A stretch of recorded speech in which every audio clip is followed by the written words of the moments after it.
everyone. Good morning and good evening, wherever you guys are hailing from. My name is Greg Nicolette. I'm um, guest hosting today. I really appreciate you guys hosting us at the Academy of Scoring Arts. Want to also give a shout out. I don't know if they're on, but if anybody from Spitfire is listening, we really appreciate you guys hosting this really interesting, as David said, really interesting competition. Um, when the winners were announced, there was there was a lot of just a huge outpouring of joy and compliments and excitement about it, and there really just wasn't an opportunity to really, just dig down and critique and sling some mud. So that's why we're here today. We're here to just kind of just dig in, create some controversy. Wait, were Just we kidding, of planning on course. slinging mud? What's that? Were we planning on slinging mud? Oh, no, I'm kidding. I'm being I'll sarcastic, of have course. to change my notes then. No. As David said, I think there's always something to be learned from any piece of music that we listen to as a composer myself, and I think most of our panelists would agree to that. And there just wasn't, that was kind of lost when the winners were announced and in the controversies that sort of stemmed from it. And so I was really excited to be able to put together this group of people. We have almost everybody here. We have David, the winner, and we have 4 out of the 5 runners-ups. We're gonna watch their piece. We're gonna really ask some interesting questions. Ask about the creative process. Talk about broadly what it's like to stand out from a crowd. How to approach a creative endeavor when you are in a situation like this. It should be a good talk, and I'm really excited to have all of you here. And I'd love to just start with a quick icebreaker. Introduce yourselves. Let's see. Let's give me your name, the city you're hailing from, and a musical influence or two. And now let's go in alphabetical order. I think you guys can figure that out. My name is Andrew Morgan Smith, and some what was then it was musical influence. Is that what the second question Yeah, was? city you live and 1 or 2 musical influences. I live in Youngsville, Louisiana, which is in South Central Louisiana, and some easy influences. Obviously, I love John Williams. I love Alan Silvestri, and I kind of enjoy most music. So, outside of the normal film score realm. Why'd you decide to write for film and TV? I always loved film music from being a little kid. I remember listening to cassette tapes of scores of like the London Pops recordings and all these different things. Well, at some point, I think it was in high school when Pirates of the Caribbean 1 released, and for some reason that movie just clicked with me. Like the score, like I saw the movie like 7 times in theaters, and I just really enjoyed it. And that was really what set me on the path to wanting to be a film composer versus just being in and enjoying it.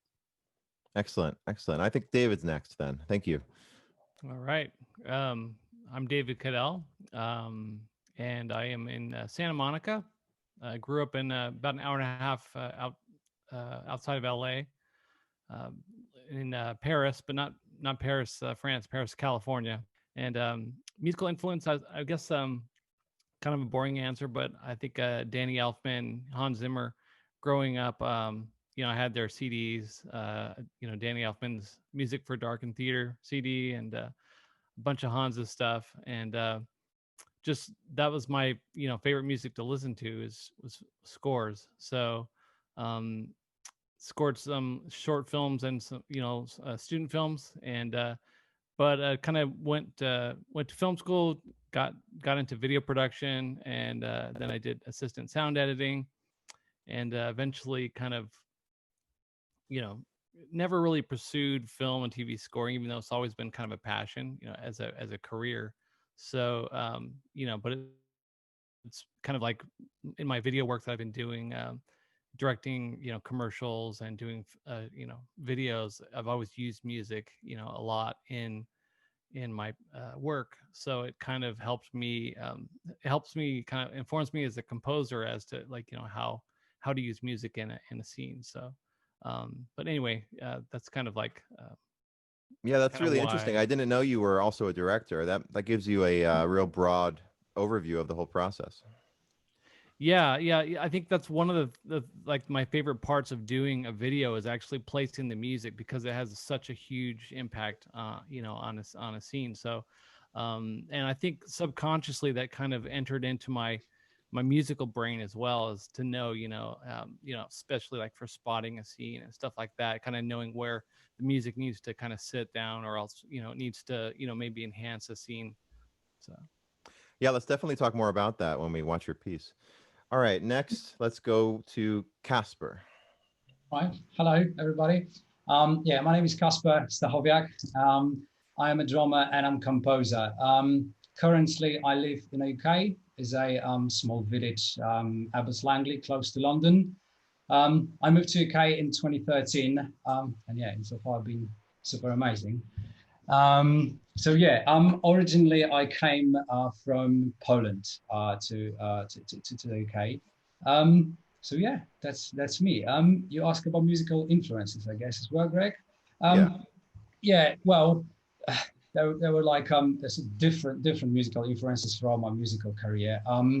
It is hard to say, to be honest, about any particular musical influences which shaped my music world, as I always love to listen all different kind of music, pop, rock, metal, all sorts of electronic music, of course, film and game music. However, yeah, just a few examples. When I was a drummer, I was a drummer before I decided to be a composer. I was influenced by bands like, I don't know, maybe you heard of them, Dream Theater, Fifth Factory, Nightwish, Children of Bodom, this kind of stuff. Of course. Yeah. So yeah, just a few examples. In the world of film and games, as David said as well, I think all of us were influenced to a degree by legends like Hans Zimmer, Alan Silvestri, of course, Danny Elfman, John Williams. I can give a few more examples of composers' work I really admire. There is definitely Ramin Djawadi, who composed for Westworld. I love his synth work. It's brilliant. I need to say about another fellow composer, Marcin Przybyłowicz. He was a lead composer for Witcher 3. Great music. I'm playing it for the first time myself this month, actually. So I agree. Yeah, Great stuff. Did you like it? Yeah. Yeah, it's an incredible. I mean, it's an incredible amount of time spent on. Oh yeah, it is. I know, months. 100 hours at this point. Yeah. So yeah, that definitely great work for him. And yeah, I don't know. There's loads of more like Brian Tyler, Harry Gregson Williams, Howard Shore. Definitely, I love Lords of the Rings score. From games like Jack Wall, for instance, Christopher Leonard, John Paisano. Oh, I could probably tell more and more. Definitely a fan of a lot of that. New Mass Effect re-release, by the way. Speaking of Jack Wall, just announced. Yes. Very excited about that. I'm waiting for that. Yeah. All right. Let's move on to Oleg, I think is next, right? Yes. So I'm a Russian. My parents are Russian. I was born in Switzerland and raised there in Geneva. Later, also, I came back here to Russia to study music in Moscow Conservatory because I was also a big fan of Russian music, Russian composers, and so I think it's where basically my influences are. Classical music, 20th century avant-garde classical music. Also, in terms of film score, I would say maybe. Well, I do like all this, the mainstream composer that is going on now, but also I would mention there was a Polish composer, Wojciech Kilar, that I like very much, and also Dario Marianelli, and also there was a famous German and Soviet composer, Alfred Schnittke, who was like avant-garde composer, but also a film composer. So I think these are my main influences. Yeah, it's always interesting when you have a crossover composer between film and concert music. Kilar is mostly a concert composer as well, right? Is that right? Yeah, but I actually like most his film scores, like The Ninth Gate, and these are old movies pretty much, and also Dracula or something else. But yeah, I mean, he was some minimalist concert composer too. Yeah. Very cool. All of you have very I don't want to say traditional influences, because all of your submissions were actually very contemporary, I would say. So it's interesting to hear how such influences still sort of funnel into a very different approach. Okay, so that's just Rachel, right? That we have left? Yeah. Okay, go for it. Hi, I'm Rachel Hardy, and I'm from Calgary, Alberta. It's a winter wonderland here, so it's a little bit weird. But musical influences is a hard question, because I'm like Casper. I could go on kind of forever talking about all of the composers who have had an influence in my decision to pursue this. But I think some of the biggest ones are Howard Shore, just because when I first started getting into film scores and all that, Lord of the Rings was like on repeat constantly. So that's kind of just hardwired into me. And big fan of John Powell as well, and what he did with How to Train Your Dragon, especially. I'm not sure if you're familiar, but Academy of Touring Arts just did a really great conversation with John Powell. So if you haven't checked it out yet. See that, yeah. Oh, cool. Yeah, that was great. All right. Well, that's great. It's great to meet you all. I mean, and put faces to the music. I understand most of you hadn't even met together until today. Is that right? Yeah. Yeah. So thanks for, I guess, the pandemic for allowing us to realize how helpful Zoom can be in doing that. And now that we've all introduced each other, I'd like to just quickly talk about the format. It'll be pretty simple. We'll basically just watch a composer's submission. I've got a couple questions prepared for each of you specifically. I've got some general questions. So once we've talked one-on-one, we'll open it up to the panel. If you all want to comment on something, or we'll talk about something a little more general about it. And then as we have time, we'll hit the audience, and then we'll do the next video. And then I think we'll pretty easily fill up 2 hours that way. And by the way, the event will probably run about 2 hours. I know the schedule originally said an hour and a half. So just as a heads up to the audience. But if that is, unless there are any questions, without further ado, I think we can get going. Does that sound good, Reuven? Sounds great. Yeah. All right. No, never volunteer questions, because people will ask them regardless. So Okay, sure. Sounds good. Yeah. And in no particular order, I'd love to start with Andrews.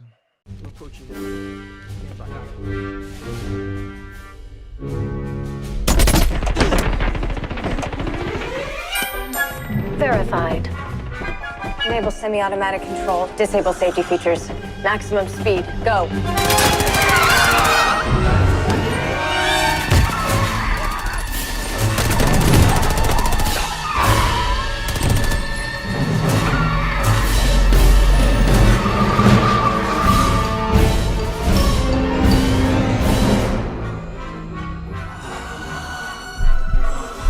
What's happening to him?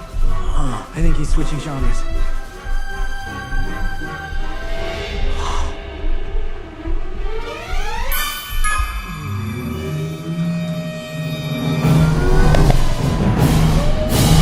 We need distance. Head south.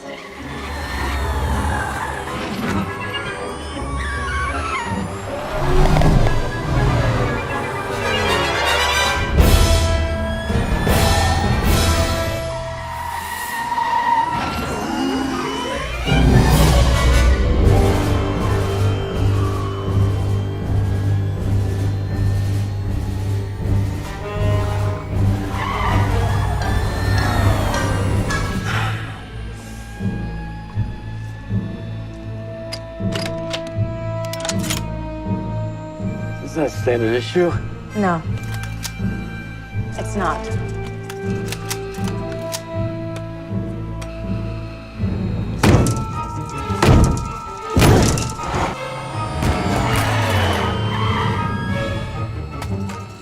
Point and shoot.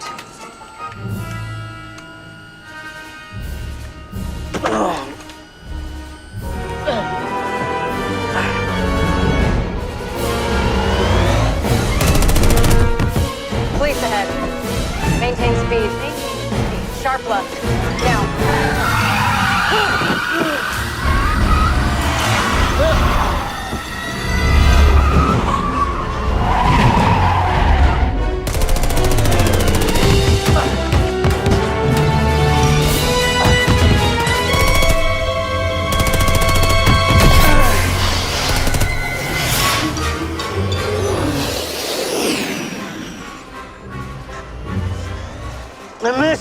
Hold on.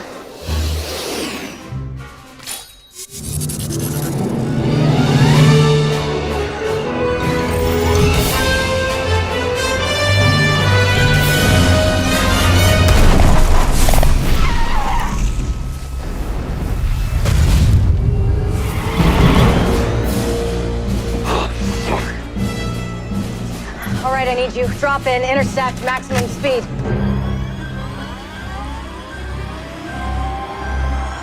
Arm charges now.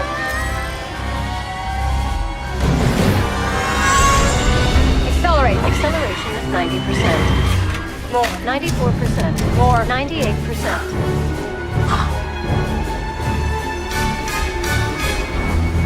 Stop.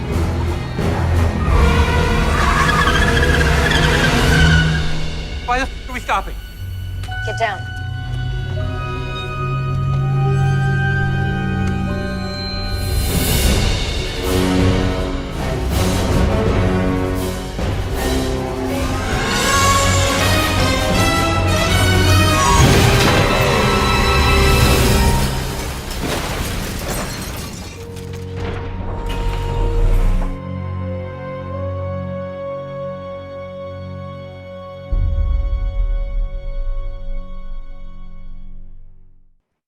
Nice. Virtual applause, everybody. Yes. I don't know how effective that is over Zoom, but Very cool. yeah. We can use the clapping reaction. Excellent. Excellent job, Andrew. I remember when I saw that. I think somebody had actually posted it to Facebook a few weeks before it was announced, and I was instantly sure that was going to be one of the runners up at least, and I was glad to be proven right. You're one of the two outright comedic versions of this that we're going to see tonight or today. And as a child of the 80s, it's definitely one of my personal favorites. I'm very excited about that upcoming score study. How did you come up with Back to the Future? It seems so perfectly fitting now that we watch it, and yet, it's not necessarily anything that occurred to me. Yeah, I mean, so part of I kind of sat on the sidelines. I generally don't enter contests like this because I generally don't think it's fair whenever somebody who has a lot of resources. So like I've been working as a composer for 10 years, so I don't think it's necessarily fair for me to enter something like this generally. But as time went on, like we were all in lockdown, like no one's doing anything. And I saw some other professionals that I knew, like some fairly like relatively well-established guys, people entering, and I was like, why not? Like, I'll just have some fun. And I had seen a couple, like, what if it was scored in the 80s, kind of entries, but they didn't do what I wanted to do, which which the funny thing was, like, part of the inspiration of Back to the Future was one day I was watching it, I was like, wouldn't it be funny if I played like the clock tower over this? And like from the first Back to the Future movie, and I did, and it actually lined up really well, like suspiciously well. And but what I noticed so much of what it did in that genre was it highlighted a bunch of this physical comedy, like physical comedy presence and facial expressions that like Aaron Paul does, of just being completely, just the entire time he's looking around like, what is going on? You know what I mean? Like he's taken on this ride, and even in the temp they used the Valkyries, and it became, and like I was watching it and just thinking, they weren't taking this exceptionally seriously anyway. So it was at that point that I thought, oh, it'd be really fun to do an 80s score. Like everything has to be so dour in so many shows, and no one was really exploring this vein that I thought was interesting.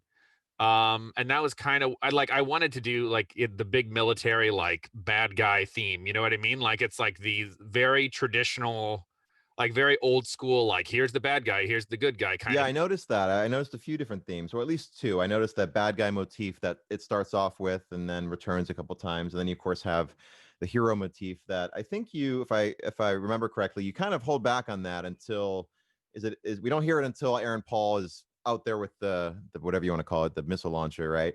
And is that the first time we hear the main hero theme? I think it is.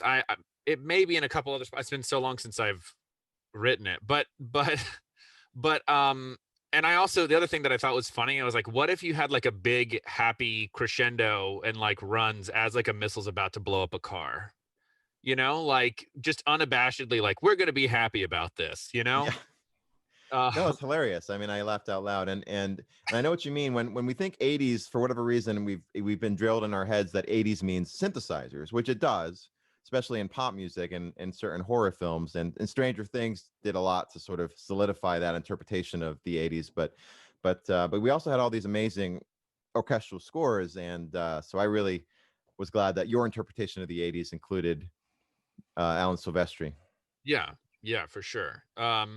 But that was kind of those are kind of the big things that I wanted to do. And also I used it as a time to, I always kind of have this weird thought in my head because I mean, I personally don't get to work with orchestra that often. So I often think like, how can I trick people into thinking this is real? You know, like it's almost like a puzzle for me. So was it real? Because I could have sworn I heard some live instruments in there. And I know you mentioned that you're a multi-instrumentalist. So yeah, it's completely sampled. So there's no recording in that at all. Wow. I just spent the time to write it and program it. And if something didn't really work, I went in a different direction, you know? Okay. So those strings, I got to geek out. How did you get those DeVisi strings? Which one?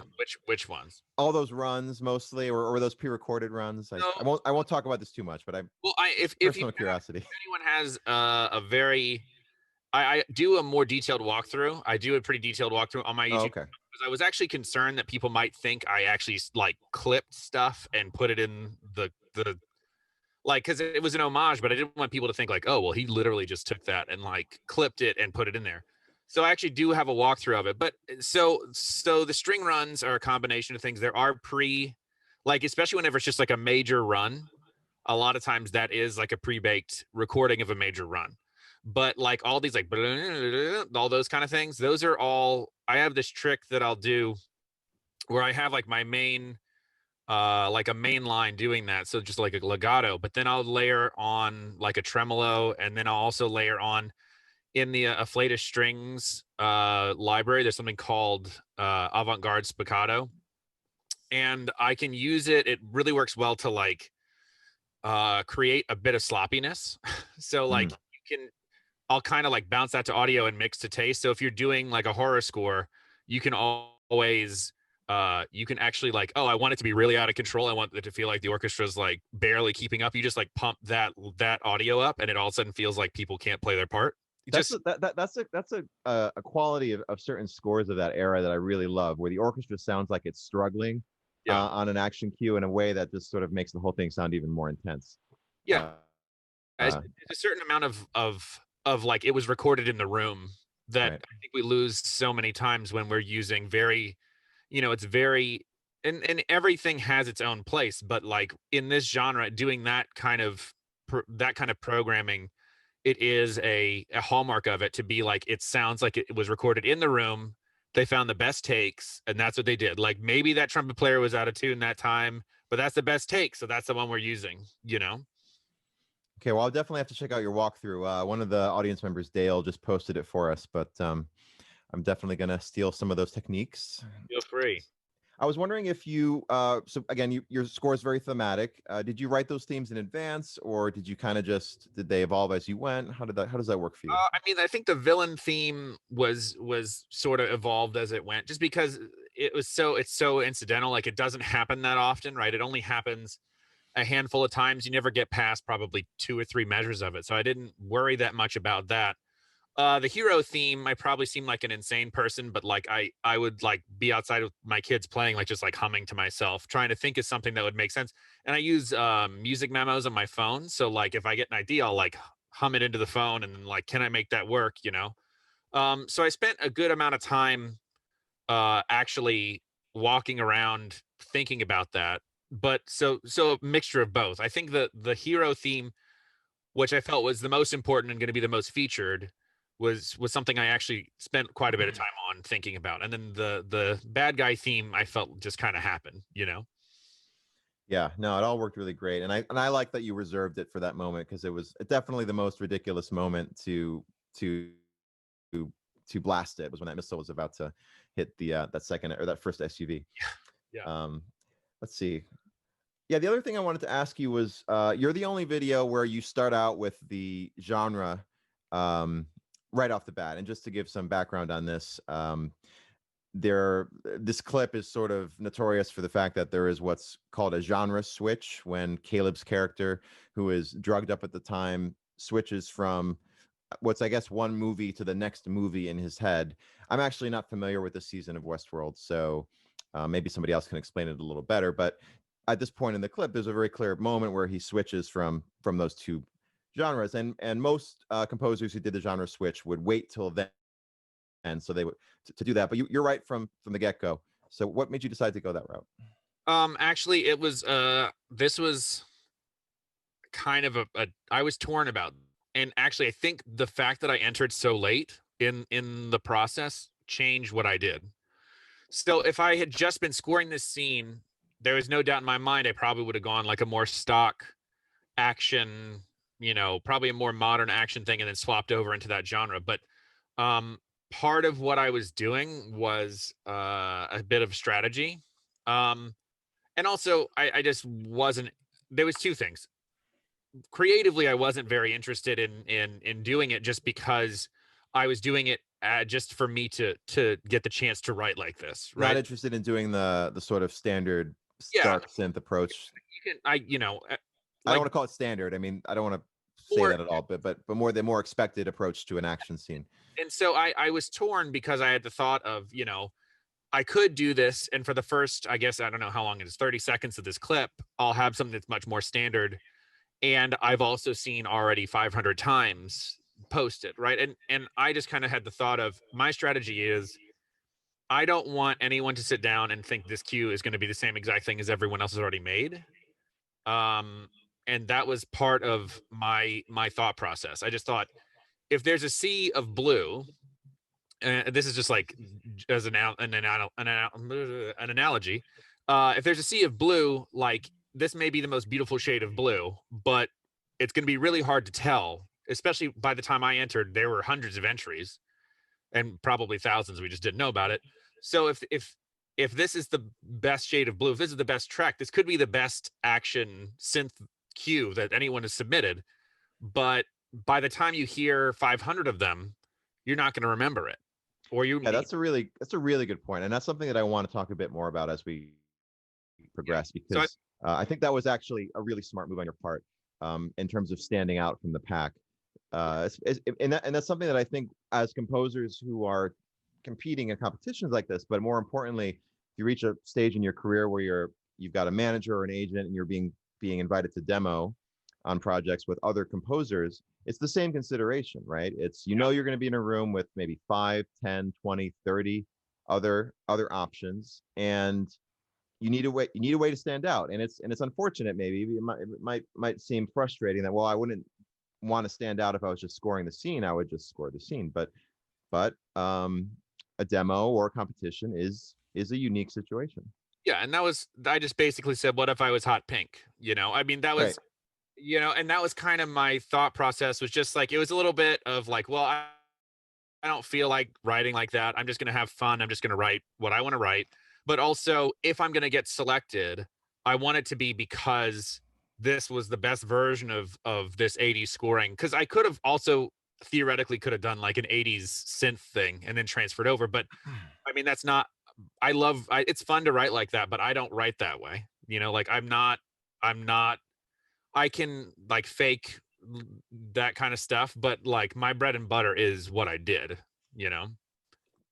Yeah, no, and like I said, it really made an impression right off the bat. I laughed from frame one, which I think is I think using humor is always a great way to reach people. I would love to open it up to the panel and to audience as well, if anybody has any questions for Andrew.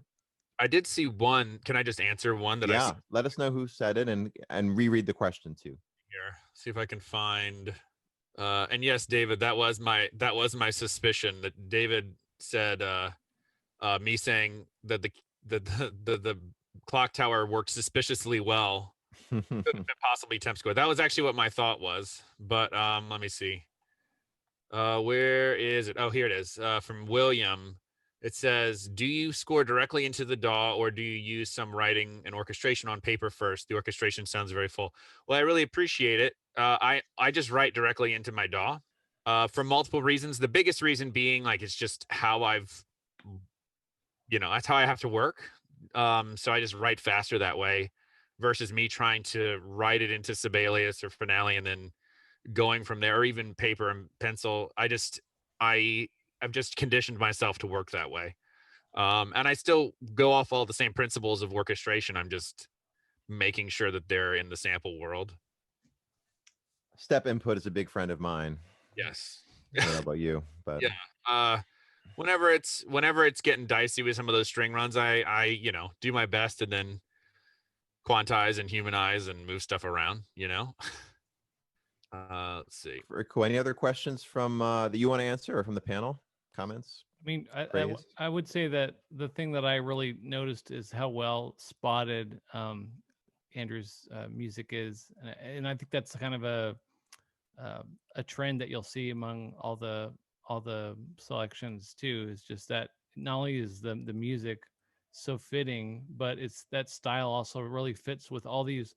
I definitely feel like there's some beats in the scene that really benefit from being musically hit, and Andrew just like even little moments that he just has something to match that, and that to me that really made it really powerful. I just want to jump in on that, Dave, and say that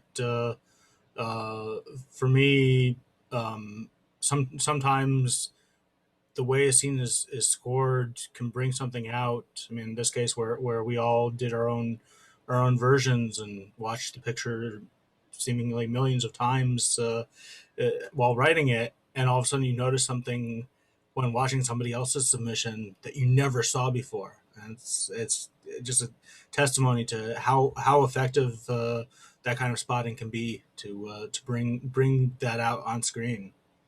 Yeah, and this is something I wanted to mention in the intro, which I forgot, but that's one of the biggest gifts that we have from this competition, as far as I'm concerned. We have not only the chance to watch the winners and the runners-ups, but we have 11,000 other versions of this scene, which we're obviously not all going to watch all of them. But point being, it's a huge opportunity to check out what other people are doing and to get new insight into how to approach a scene, because everybody's going to take a slightly different approach. Even people that are sort of within the more, I use the word standard, but I don't want to call any approach standard, because even within sort of a standard approach, you can have a lot of innovation, right? But if you're scoring it as a strict action scene, 10 different versions of it, we could have 10 different conversations. So I really encourage people to check out just randomly search for a video, watch it. It's a really interesting experience. Anybody else from the panel or from the audience?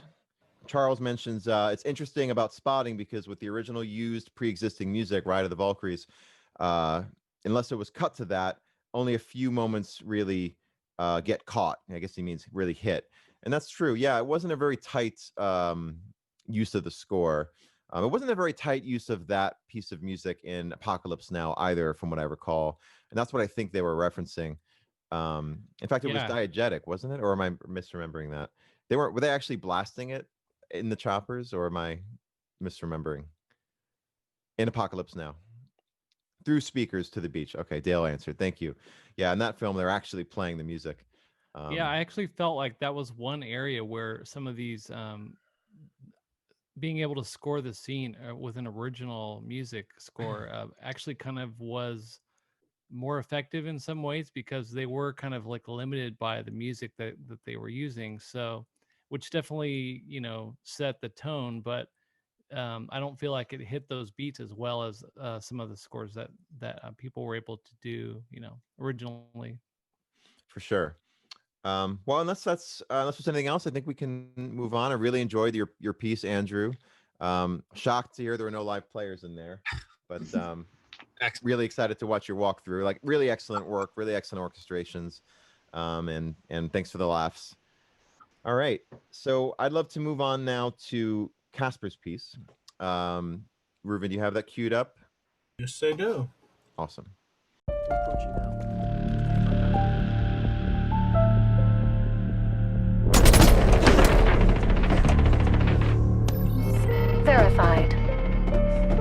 semi-automatic control. Disable safety features. Maximum speed. Go.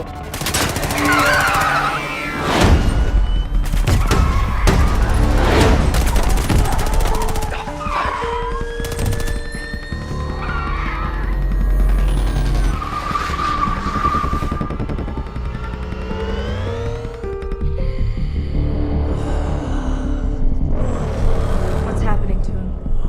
I think he's switching genres.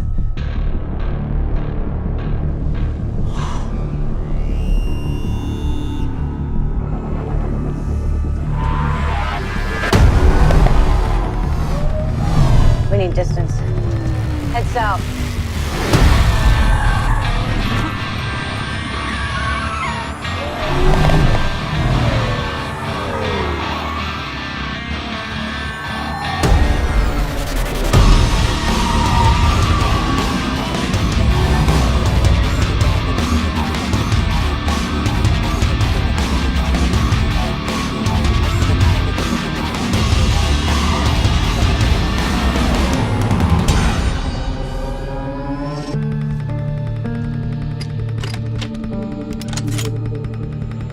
Is that a standard issue? No. It's not.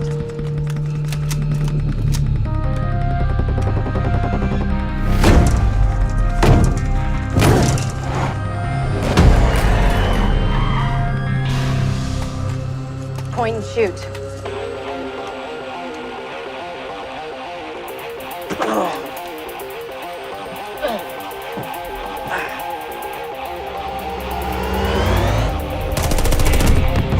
Police ahead. Maintain speed. Sharp left. Now.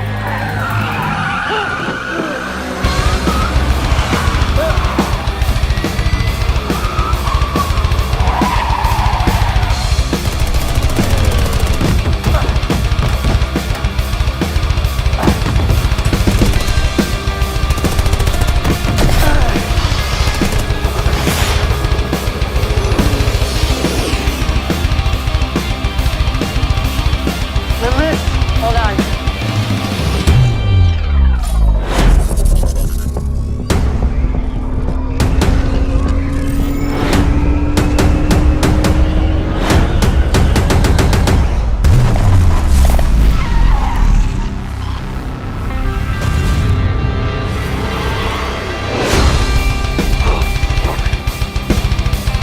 All right, I need you. Drop in, intersect, maximum speed.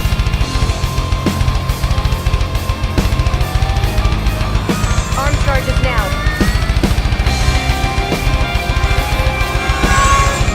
Accelerate. Acceleration 90%. Full 94%. Floor 98%. Stop.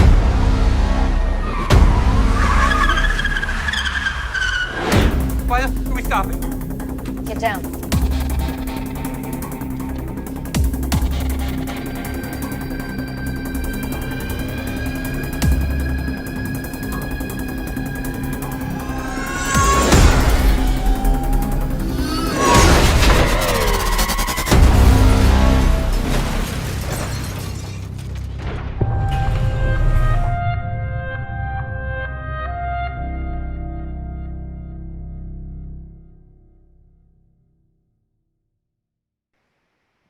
Really awesome work, Casper. A lot of exciting comments from the chat. Mentions to, I guess you were quoting from BT there. I didn't catch the reference because I'm one of those stuck in the mud orchestral guys for the most part. Love the double kick. Sound designy elements are exceptional. Yeah, very cool, very cool. Definitely, probably the most. I don't know if it's the most contemporary approach, but you kind of stick with, even though you're sort of switching genres, you're still sort of in a real modern sound all the way through. I only found out about your band Pathfinder when I was digging around on you a little bit, and I know that this is something that you don't do as much anymore. You mentioned that in our pre-chat, but clearly there's some influences there, right? All those thrash metal guitars, the drum set itself. You're a drummer, from what I understand, right? So how did all of your musical influences play into the way you decided to approach this? Yeah, there was the first idea I had actually approaching the scene, I decided do whatever you like, except don't write any epic orchestral, pieces. Just leave that behind, because probably there will be like loads of these submitted. So yeah, as you mentioned, and as you spoke before, I am a drummer, so I said, all right, let's include this part of my life into the scene. As all this, switching genres give us, loads of flexibility to approach the scene. I said, all right, let's go with that. So yeah, that was like the basic first idea how to approach the whole thing in general. Yeah, it's a common theme I think we're going to hear is writing what makes you happy, especially for a project like this where really you can go any direction. It's how I approached my version. It's how obviously Andrew approached his, and it worked great. And I really felt not like that style of music is obviously in your blood, and that's obvious just hearing how it came. It wasn't like you were, I'm going to write in this style right now. This was something that you really understood. I thought it was so when I first watched this, I kind of felt that the music was in Caleb's head for about the first minute or so, right, where you had that piano be prominent. Yeah. Was that your intention, to keep us sort of in his perspective for that first bit of the scene? Yeah, that's correct. I mean, that was what I felt watching the movie. Drug had to kick in, right? First, slowly developing from the background and taking pace second by second. So yeah, that was my basic logic, at least how to approach that. So yeah. Yeah, and again, you're sort of did the genre switch a little differently than I would have maybe expected myself. You don't really embrace. We hear the metal guitars kind of creep in around the genre switch, but you don't really get into it until like 2:10 or so. That's when the cars make that U-turn basically, and then we switch tempos. We're in 12/8. Your those thrash metal guitars are pumping away on triplets. So what was it about that moment that felt like that was the point to really amp things up for you? I mean, just to clear up how I see it, I would agree it was like more dramatic, or maybe less expected to compare with what I have presented before. However, I would say the genre switch started a little bit earlier. As I just said, first drug starts to kick in mostly Caleb's head. But once cars are out from the underground, the new idea appears, this electric guitar-ish, dubstep-ish part. So we've got a genre switch there. Then everything settles when scene continues inside the car. And after that, we have this metal part you mentioned. Just one more, following the metal part, there is one more switch, the last synthy part, as you remember. Throughout the scene, I wanted to indicate switch genres, but also I had to remember about this whole action happening around. Therefore, I had to somehow connect both together. So when we see a car chase and shooting from the outside, I have wrote parts giving pace for whole action, and at the same time, changing music genres, I was indicating what was happening in Caleb's head. There is actually, let me look at the project. Yeah, there is actually one more subtle thing. There was, around 18 seconds. There is a subtle thing when scene is taking place inside the car. From where the car chase starts at 18 seconds, you could hear like two arpeggiators in the background adding pace. The same ones appear just before the metal part. I use the idea to keep the pace of chasing cars, even when we not see them on the screen, but we know they are still there. So I wanted to keep balance between what is happening inside and outside the car, but also to glue everything together.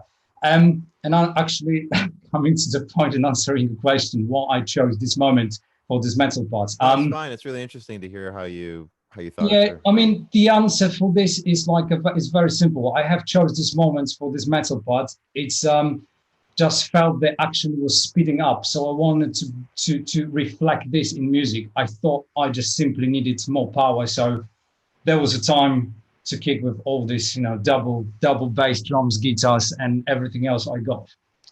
What do you call it when you're? Is there a particular style of guitar playing that you when you're plugging away in those fast triplets? Like what is that called? Oh, I don't know. In the metal world, There's some riffs. I would say guitar riffs. This riffs, kind of okay. this Okay, kind yeah. of kind of stuff. Yeah. So No, it was really effective, and it really seamless too. The way that you did switch between the different perspectives and left room for the dialogue, yet still kind of gave this very strong feeling of being in a different, like again, genre for this scene. So it would have been a fun way to take it and a really interesting way to take it in the series, I think, if they decided to go that route compared to what they've done before. Well, there's one more question I wanted to ask about. It was just that last that synth hit when the second SUV buys it. It really felt really good to me. I wanted to know where that, either if you made that or whether it came from somewhere. I'd love to hear about that. That was the last SUV main characters had to deal with, and at the same time the end of actual scene. So I wanted to kind of emphasize, reflect this moment with some more. Well, I'm not sure the spectacular is too big word for that, but it's some sort of big finish. We finished the scene, so I wanted to put something there. And also, again, as Caleb is still experiencing drug, again, I had a bit of flexibility. So I came up with this idea of this trailer-ish synthesizer with this hit at the end. And yeah, from the technical point of view, it was quite simple. I actually chose an Omnisphere patch. It was like consisting to synth waves. And what I've done is obviously I tweaked some effects there, added some beats, changed the LFOs, and I stuck 3 tracks together just to create this effect with different tempo, etc., etc. And you said 3 tracks together? Yeah, 3 tracks with the same. Okay, 3 tracks with the same patch, just with the different LFOs effects, and yeah, voila. Oh, it sounded amazing. Yeah, again, excellent production. Did any of your band members play on it? No, actually, there was. I've seen a question on the chat somewhere. No, these are not live drums. I have. Oh, wow. I wrote them by myself as I'm a drummer, of course. But I used the Superior Drummer 3 for them, and the guitars you could hear. Well, again, I would love to have live musicians playing here, but unfortunately, I didn't have time, etc., etc. So I used the there's actually brilliant virtual instrument called Heavier 7 Strings. So I could load the 7-string guitar, and therefore. In the middle, if you remember when the scene is in the car still, I change the key, I go for the D to C. The reason for that was to have the lowest possible notes on the guitar, so I can use the full spectrum of the low 7 strings. So yeah. Those were synth guitars. That's really impressive. Yeah, everything was written in my DAW. So there is, unfortunately, no live musicians, but yeah, I think it's quite convincing as I can hear. Casper, what was the name of that library again? For the guitars? Yes. Heavier 7 Strings. I think actually John Rudess was introducing them on a NAMM, I believe so. So we can easily find it. Heavier 7 Strings. They're newer. They're a new library. They are not. I think they are year or maybe 2 years old. Yeah. Okay. I believe so. I forgot the company, to be honest, created them. So sorry, but yeah, if you write Google it, Heavier 7 Strings, you can easily find them. Yeah, I think they got some new customers today. Let's open it up to the panel. What do you anybody have any thoughts, comments? I'll just say that I also use Superior Drummer 3 on my entry as well. So another plug for that plugin. It's a great one for drums. It is. I agree. It's brilliant. The first time I bought it and loaded, whatever patch, it was like, wow, it's amazing. So yeah, I agree. Great job. Yeah, they done perfect. Do you guys try programming from scratch, or do you start with one of their grooves and manipulate it from there? I mean, me personally, well, there is always from the scratch. I've got the idea, let's say, for the riff I wanted to create, but yeah, then pretty much creating every single, hit, every single note from the start. Yeah, for me, I was a finger drummer in a punk rock band in high school. So that's where I kind of honed my skills. I was actually, instead of playing a real drum set, I would play on the keyboard. So I kind of honed my skills that way. But actually in Superior Drummer 3, there's a tap to find feature where you can play the beat in, and then it'll basically show you all of the loops that are close to that. Right. And these are actually played by real drummers, so they sound a lot more realistic. There's some imperfections in the timing, so so you can basically play in the part that you want, but then you'll get a professionally played version of that. So that's a really nice feature. Yeah, it's a Tune Track that makes Superior Drummer and also Easy Drummer, which is a toned down version, and that tap to find is fantastic. And I see David Zyher asked if it's the most current version. They have they're on Easy Drummer 2 and Superior Drummer 3, but they also have lots and lots of add-ons, SDX or EasyX libraries in pretty much every genre you could want. So it's incredibly flexible and really user friendly. Yeah, Big leg up on the Kontakt stuff, would you say? Native Instruments stuff? At least in terms of user interface, I think so. Mm-hmm. Sound quality, I mean, there are some great Kontakt drum libraries as well. But I also use Superior Drummer as my go-to drums. I have a question. So I play a little guitar myself, and whenever I do anything that's guitar oriented in a score, I always find that I have trouble conceptualizing on piano. So I was going to ask you, did you conceptualize on an actual guitar, even if you didn't record it, or did you did you maybe pick up a guitar and just say, okay, this is kind of what I want, maybe this would be cool, and then translate it to the keyboard, or did you just play it in on the keyboard to start with? Pretty much, yeah. I was playing straight away on the keyboard, so I just load the instruments, and I as I mentioned, I had the idea from the beginning what I want to write. This kind of riffs when the guitar is playing with the drum, bass drum, they are I would say quite standard. So it's literally I think what I've done is, again, I'm sorry, I'm not a guitarist. So what I've done in here is literally use a one note, low notes playing, in a background. Of course, I've got some kind of chords. I think I loaded another track just to play chords later on. But yeah, literally, the first idea was, as I am a drummer, I started to write from the rhythm. So I had the rhythm in the idea, and then I said, okay, so I've got the rhythm, which means I've got the bass drum, of course, the snare drum, every second and fourth measure, etc., hi-hat.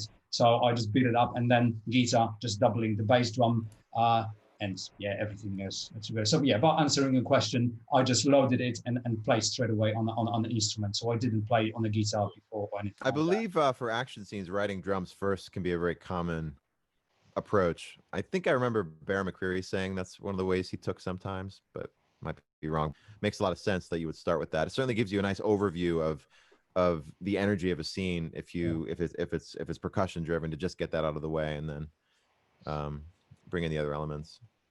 So very nicely done. Any final questions? I think there was a question about the library itself. The Superior Drummer. Definitely there was a question about the whether Tune Track is updating the library a lot. Sure. I wouldn't say a lot, but definitely they updating. I think the last update actually came up a few weeks back, I believe so. What you can hear, this obviously is months old, so this is the older one. But to be fair, I don't know what they actually updated, because I can't see anything in the actual sound. But yeah, definitely. As we've mentioned, there is loads of different expansions for the drums. But to be honest, I own the basic Superior Drummer only, because it does the job for everything I wanted to create, to be honest. So I don't really even need the expansion. No. How long? I was just going to ask, and I'd love to hear from the folks we've already gone. How long did this take you to write?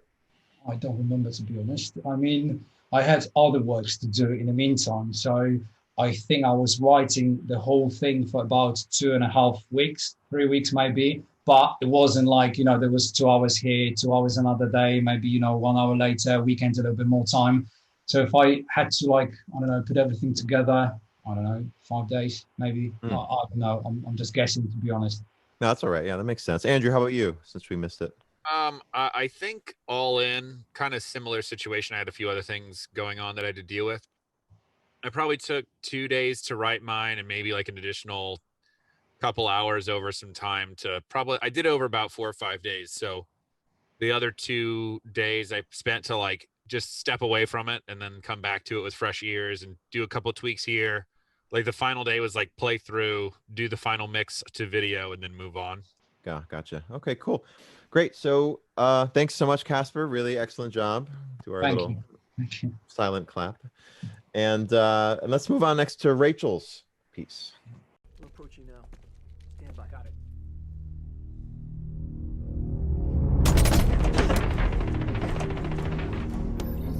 Verified. Enable semi-automatic control. Disable safety features. Maximum speed. Go.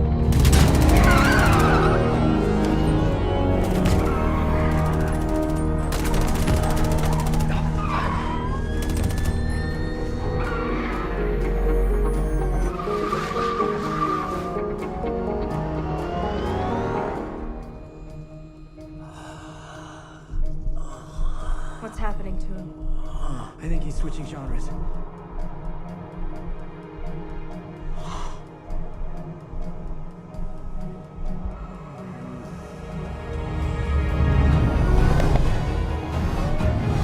We need distance.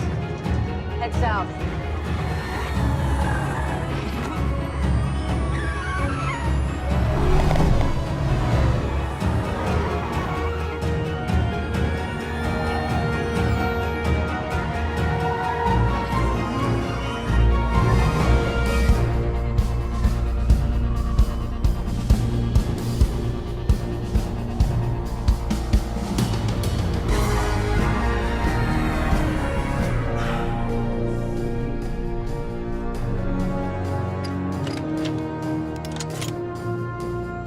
Is that standard issue?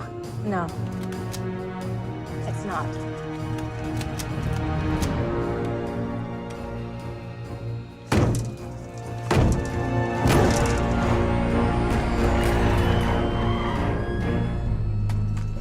Point and shoot.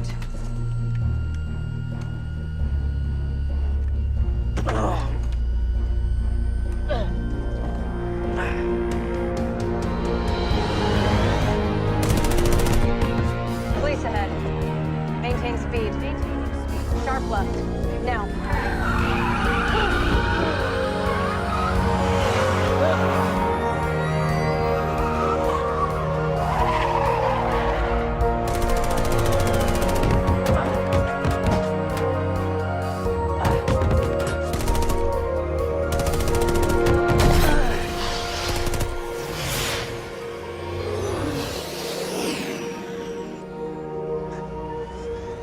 I missed! Hold on.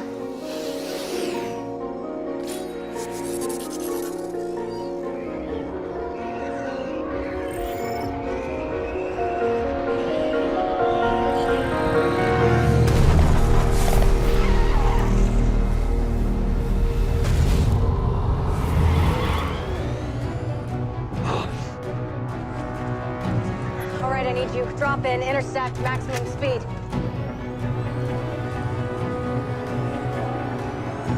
Arm charges now.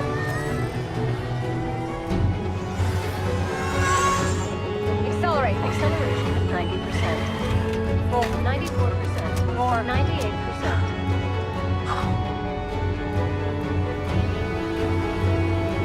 Stop.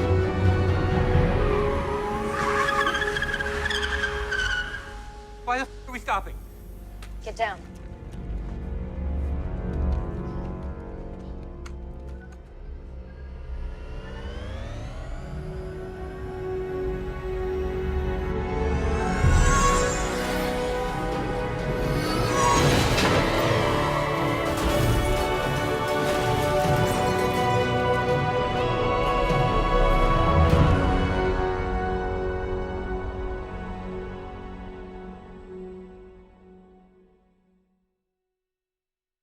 Fantastic work, Rachel. I really enjoyed that. I love a number of things about it. There's some great comments. Somebody mentioned this. This was something I wanted to mention, that your sound palette is very clean and really stays out of the way of the sound effects, so that you have the music kind of just in this nice space above and below all the gunfire. Really interesting. I love the 7/8 meter, of course. That's definitely the most perhaps defining characteristic of it. I want to start though with, for me, which is the most obvious question, which is, you didn't take the genre switch bait. You just, at least unless I'm misreading it, you went ahead and scored it as a straight action scene. And one of the strange things about the scene is that it works either way. You can really score it straight or go a sort of a comedic direction. How did you decide to just take it in this direction? I kind of approached it as if I got this as a job, what would I do? And that's kind of where I went with it. I actually didn't watch the original with the piece that they chose for the original, and I also didn't watch anyone else's entries at all until I was about 3/4 of a way through my own piece. So I was just working away on my own thing, and then I was nearing the end, and I was like, oh well, I'm gonna watch a few of the others. And I started watching, and everyone was doing the genre switch, and I started to like really second guess that decision, because I was like, oh no, I did it wrong, and this is what they're going to be looking for. They're going to be looking for the genre switch. And I thought about going back and starting over, but at that point I was just too far into it, so I just kept going with it. Yeah, I actually on mine had a similar situation. I started it and then watched the temp square version, but I decided to then do the genre switch. So Yeah. maybe obviously for you made the right choice. I think I think it just goes to show that the judges weren't going into this looking for one specific thing, which I think is really interesting, that they're open to really any approach, which is cool. Yeah, and again, they chose a scene that could really handle a lot of different approaches.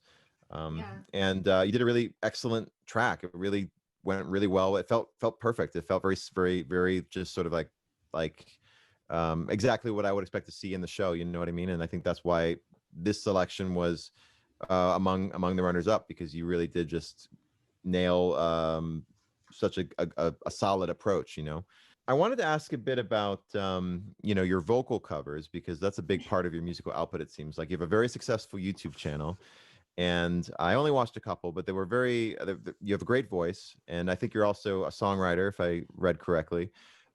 Did you ever experiment with using your voice in your version here, or did that just wasn't something you wanted to try out?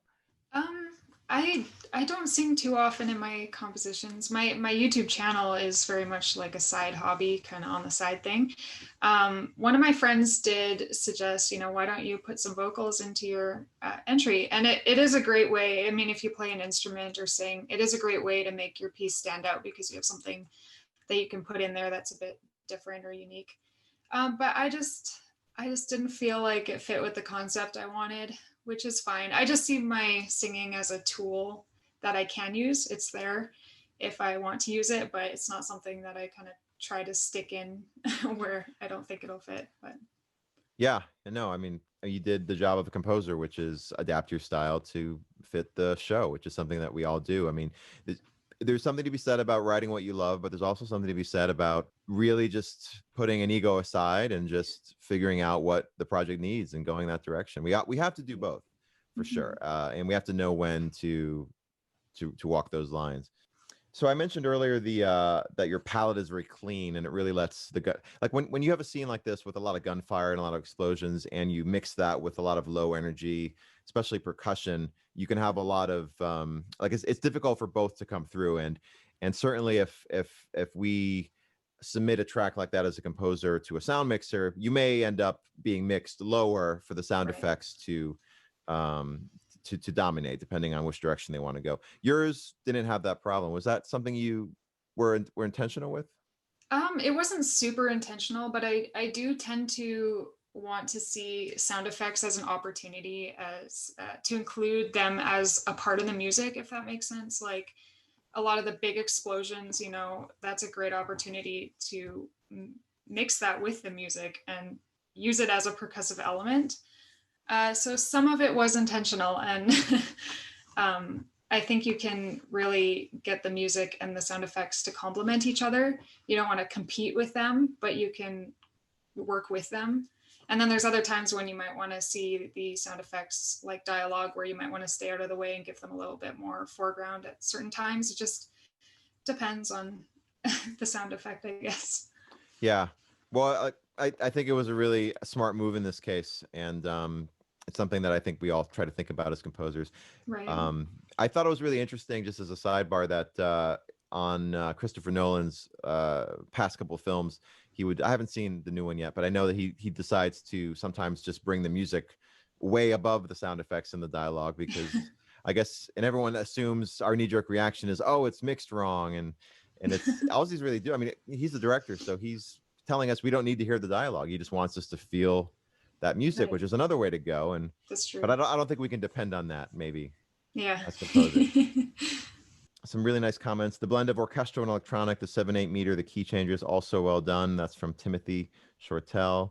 Let's talk about that 7/8 rhythm and how and it's also coupled with a harmonic and a melodic motif that is pretty omnipresent. Is that a technique Right. that you use a lot, where you pick a motive and then repeat it? I don't know about a lot, but with this scene, I just felt like it kind of glued it together. I would take I'd have little side thoughts and explore something else for a little bit, and then explore something else, but I'd always come back to that kind of main theme. And I think that is a technique that a lot of composers use, just to glue the scene together and bring it all together into a nice little package.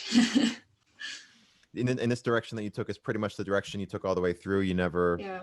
tried anything else in terms of was there any material you wrote that you abandoned? And There definitely was. I don't remember exactly what it was, but there were a few times when I'd try an idea and just decide, oh, that's not working, I'll do something else. I think the scariest part for me was when I decided to do a drum solo, because I'm not a drummer and I've never written for drums. So I don't even know still if it really sounded believable, but I did my best. And I was proud of that part, just because that was a first for me, the little drum solo. So, but sounded really natural. Was it also Superior Drummer? Since that seems to be the studio drummer. Studio Drummer. That's the Contact one? Yeah. Okay. I think so. Very cool. No, yeah, it sounded great. I sounded very natural, very simple. Just did the job it needed to do and stayed out of the way of the sound effects, as we talked about. Somebody asked if they want a second telling of what's actually happening in the scene. I'll just give a quick overview, so in case people missed this sequence in the show. And again, someone fill in the gaps. The character Caleb, who is being focused on, is on some sort of drug that makes him see the world in terms of genres. And apparently in the episode, which again I haven't seen, he's switching between action hero and romance and noir. And in this particular scene, obviously, is the action sequence. And so that's why we're talking a lot about genre switching, and not because this particular scene kind of calls for it in the script. And it was sort of a decision we had to make as a composer, whether or not to go with it or not. Definitely one of those hard decisions. If this were a demo and we weren't given an opportunity to talk to the director, which is almost always the case on demos, it's a really hard call. I mean, sometimes, maybe you got to do two different versions to really capture that kind of direction, because you can see it. I think good composers can see a score going multiple directions, and it can become difficult to figure out which way to go. Greg, I just want to chime in and Yeah. say, from the clip itself, it's not entirely clear. I mean, we certainly get the idea that Caleb is high on something, but when the character mentions he's going through a genre switch, there's not really any tell or indication of what that means. Personally, I only watched the episode after I had written something, and so it made a whole lot more sense in context of the whole show. But I'm also curious, just as we go along, hearing everybody's perspective on sort of how they decided to tell the story, knowing only what they knew about this scene. Yeah, that's a good question, Rachel. Did you know exactly what was happening here, or did you, or was this your only exposure to the series? Well, I've seen season 1, but that didn't really give me any clues as to what was going on in the scene. So I was just going off of the scene itself. I didn't even watch the full episode. So yeah, I think that's originally why I didn't even think of the genre switch to begin with when I first came up with my idea. So I don't know. Yeah, no, I think a lot of people were in the same boat. And again, fortunately, the scene can go either way, so it was a good choice from the producer's standpoint. Any questions from the panel? I do want to probably move on to the next one, just in interest of time. But yeah, any more questions from the panel or from the audience that you saw? I had a quick question. Do you have a go-to synth for doubling strings, or do you have because it seemed like your synth double with the orchestra was really pretty seamless. Like it just felt really nice, almost like you just created a new timbre rather than having them doubled. And I was just curious, do you have like a process of that, or do you have a specific synth you like to use for that, or were you just kind of experimenting to find what you wanted? Honestly, this was my first time working with synths like ever, so that was kind of scary. But I did want to do this competition as a way to learn and have fun and get something out of it, despite what the results are. So I think I had about 5 or 6 synths that I took some time to load up and just have those ready. I had a few like more pad type ones and more, I don't know synths, as you can tell, but I wouldn't be able to name the synths I use off the top of my head. But yeah, it was more just playing around with it until I found a few that I liked. I don't have anything that I go to really. How long did you spend in total?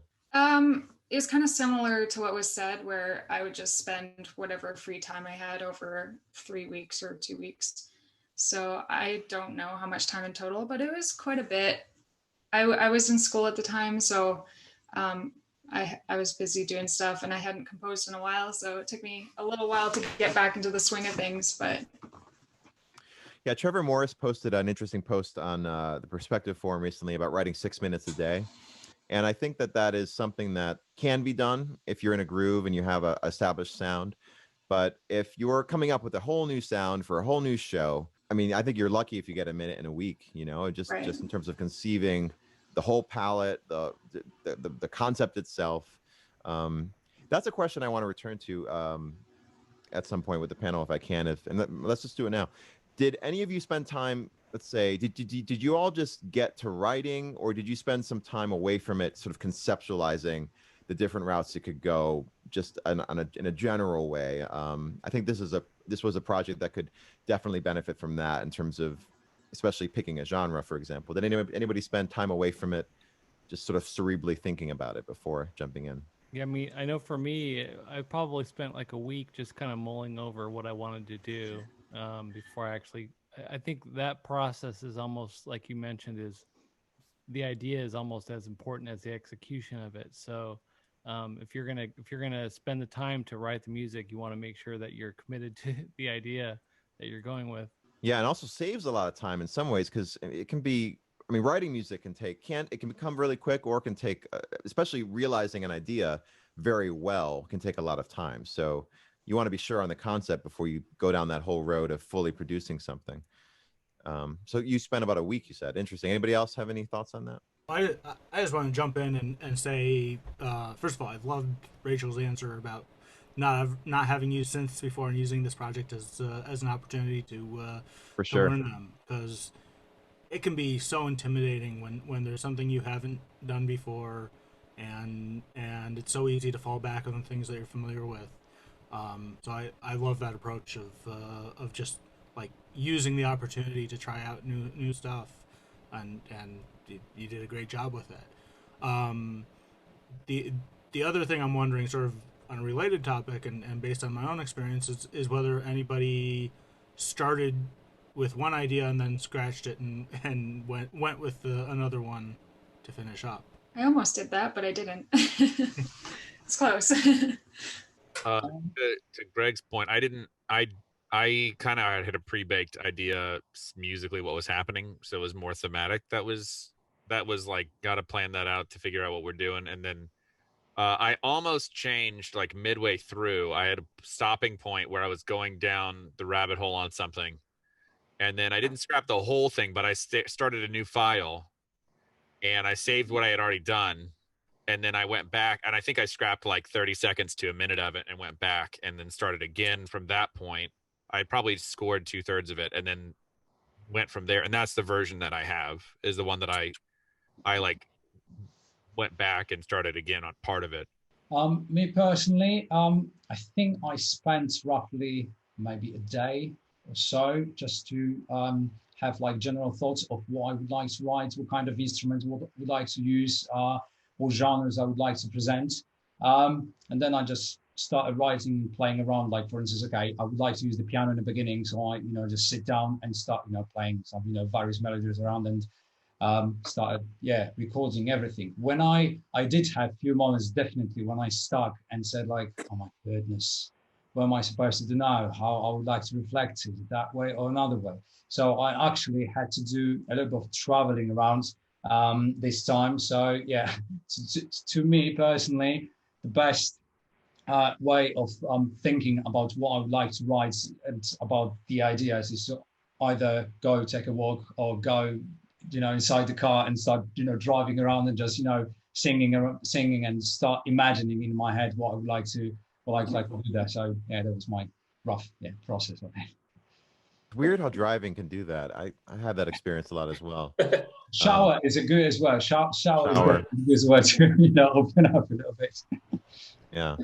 All right. Well, really interesting to hear all of your thoughts on that. It's something I'm trying to do more myself. Is conceive, think, imagine before sitting down and writing.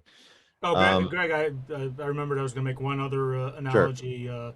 Just in terms of a palette and thinking of like painters who will come up with their color palette before starting a painting, and I think as composers that can be a really good approach. That rather than just jumping in and being like, all right, let's try red. Spend some time being like, all right, how about this shade of red? Maybe a little bit darker, and playing around with our instruments, our samples, our synths, etc.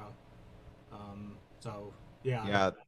Just a lot of prep, there's a lot you can do before you actually start to write in terms of getting yourself to that point where writing. And I think it's probably true that a lot of us start writing too quickly. But anyway, I do want to. Sorry. It's definitely not procrastinating. That's no, right, for sure. I that's my story, and I'm sticking to it. It's a good way of putting it. All right, so let's move on. Excellent job, Rachel. Very good. Thank you for your insights. I feel like we're in some dystopian sci-fi where we're all just sort of clapping silently. We pretty much are at this point. So let's move on to Oleg's. And as you can tell, David, I'm saving you for last, so thanks for being patient. Reuven, do you have Oleg's queued up? We are all set to go. All right, let's do it. We're approaching now. Stand by. Got it.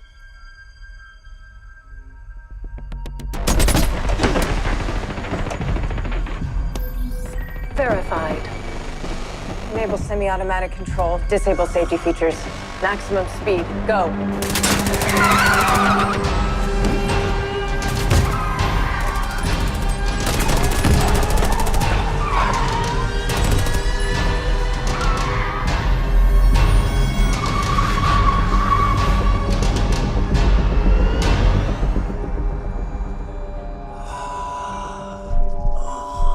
What's happening to him?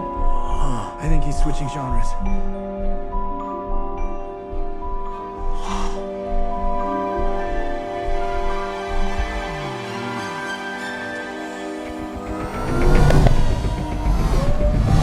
We need distance. Head south.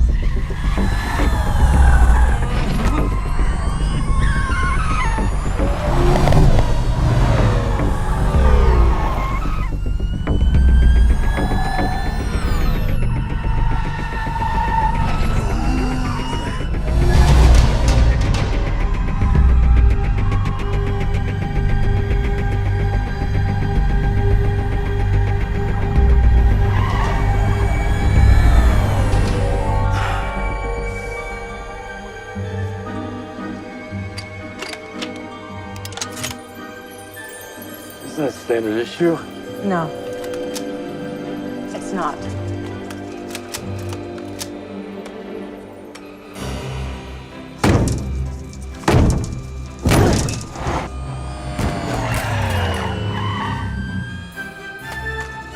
Point and shoot.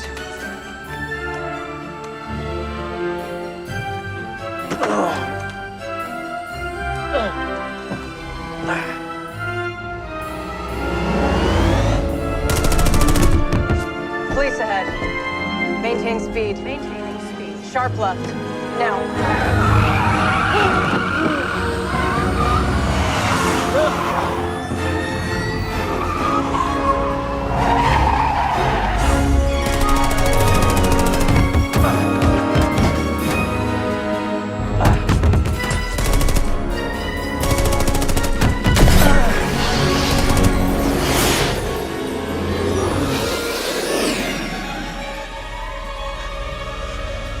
I missed. Hold on.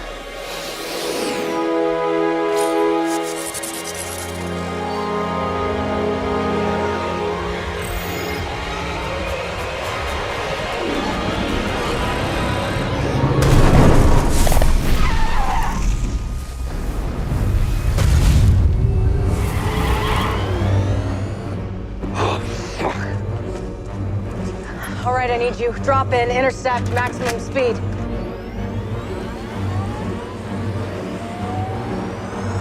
Arm charges now.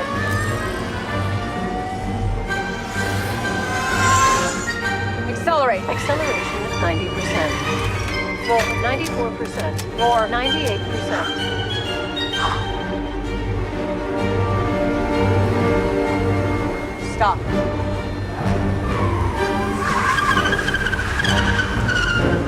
Why the f are we stopping? Get down.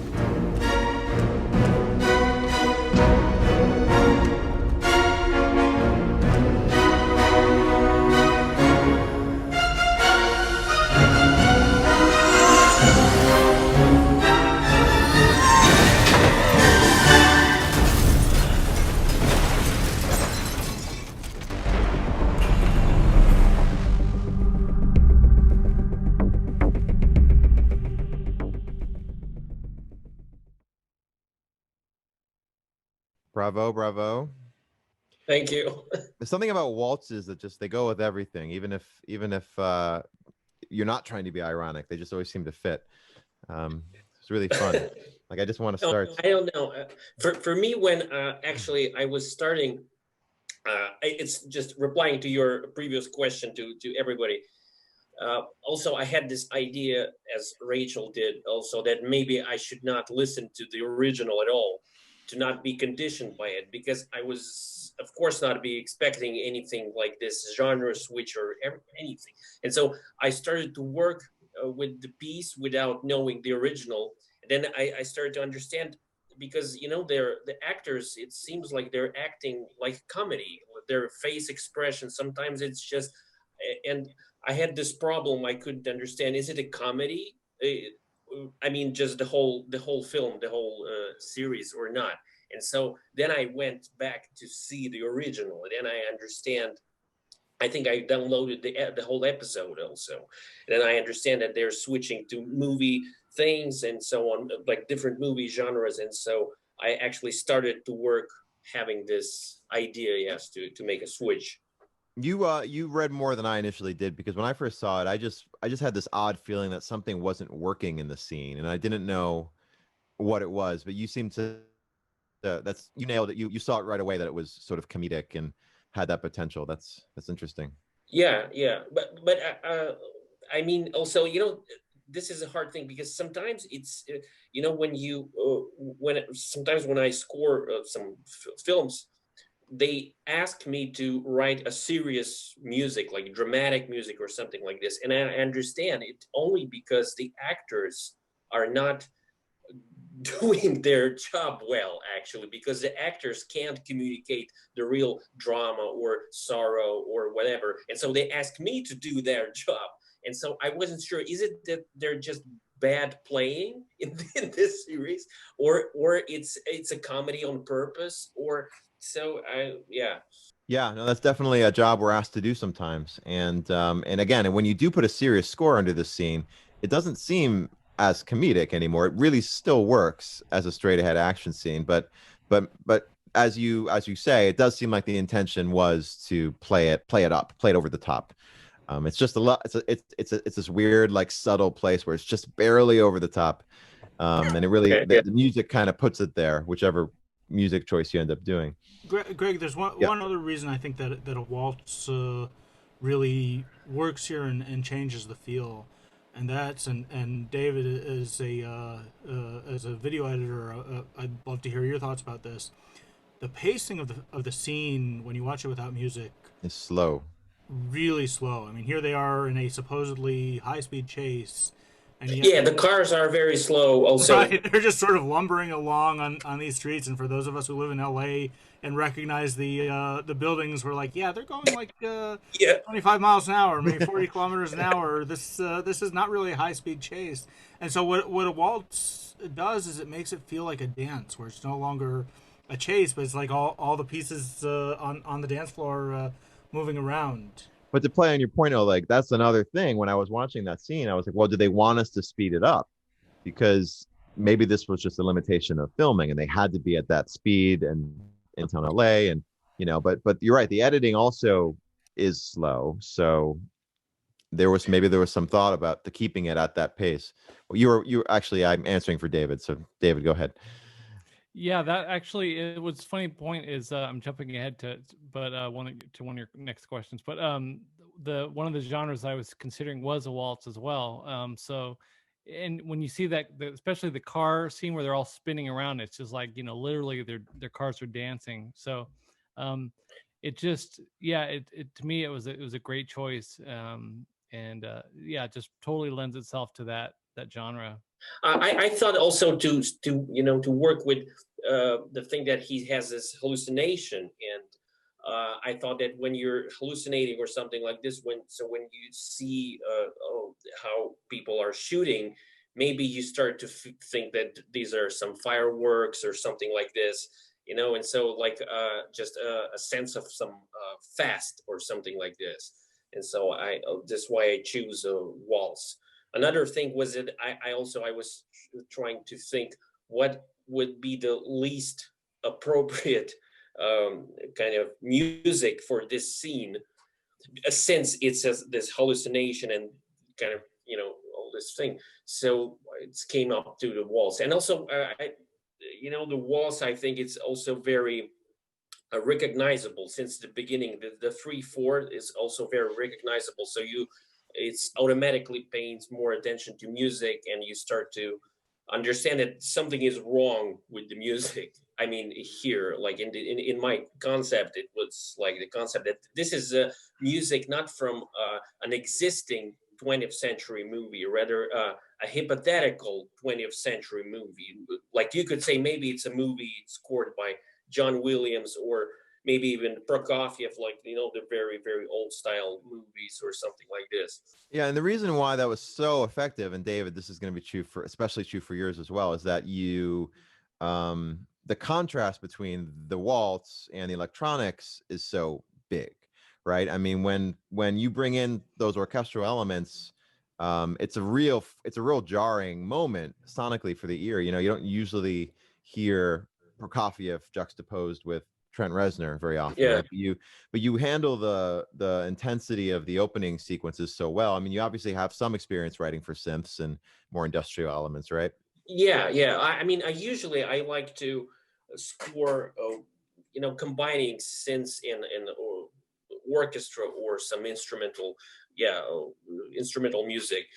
But so here I understand Andrew's point very well, that the strategy of like make other listeners understand that you're different starting from the very beginning.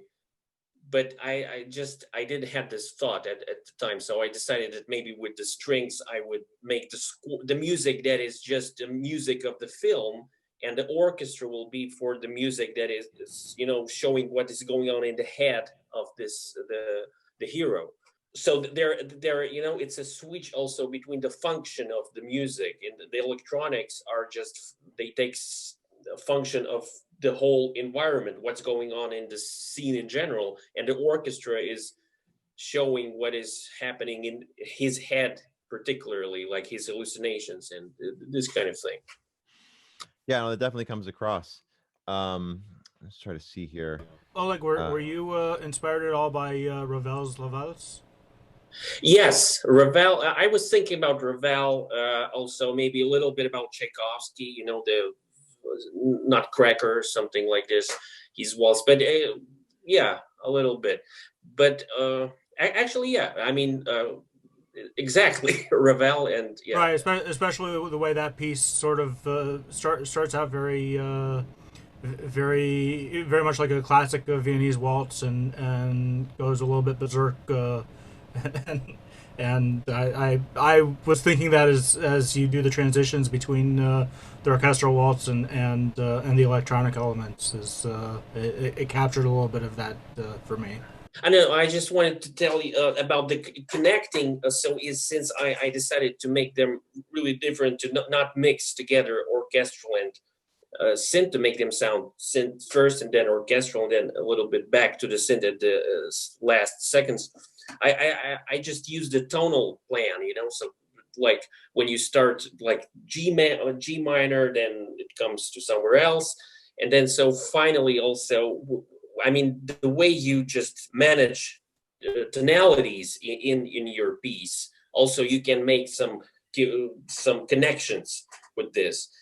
And so, like when there is a modulation to a certain tonality, and you expect already this tonality to come in, and then you can switch to synth, for example, and then it makes this sort of connection. Otherwise, it would be seem to be unconnected. Like, oh, maybe there's just something wrong in the soundtrack. It's storytelling, you know. It's storytelling through sound, and you want there to be. If you're going to make a shift like that, then you want it to be motivated. But I think, but you also, as a listener, sort of start to make those patterns, and like you're bringing us along a journey. And I think that was really effective in the ways that you had those moments of contrast.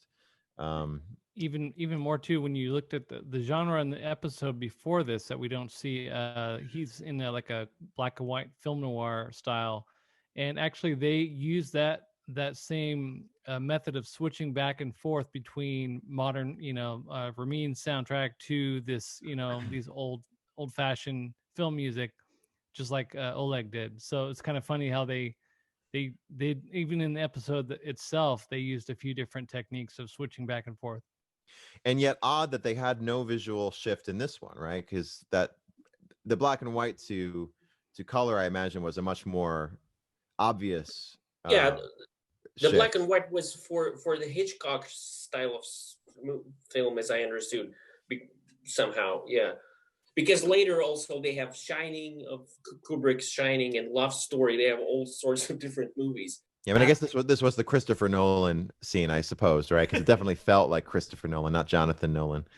Oh yeah, and also, there's, if you remember the Dark Knight Rises, there is this scene where Batman is surrounded by police, and then he escapes with his motorcycle because the police is chasing, and this thing where the scene where it's almost similar. It's a very similar street in Los Angeles, and also he's doing a shot from his motorcycle, and I thought that maybe I should just bring. And in the Hans Zimmer score, there's something like a very classical, some Vivaldi or something, so music. And I thought maybe I should make, how to say, a connection to this, because, but then I decided not to, because also in the rules of the competition they had this rule that you should not be using really an existing music, and so it could be a hard moment. So hard to so easy to overthink and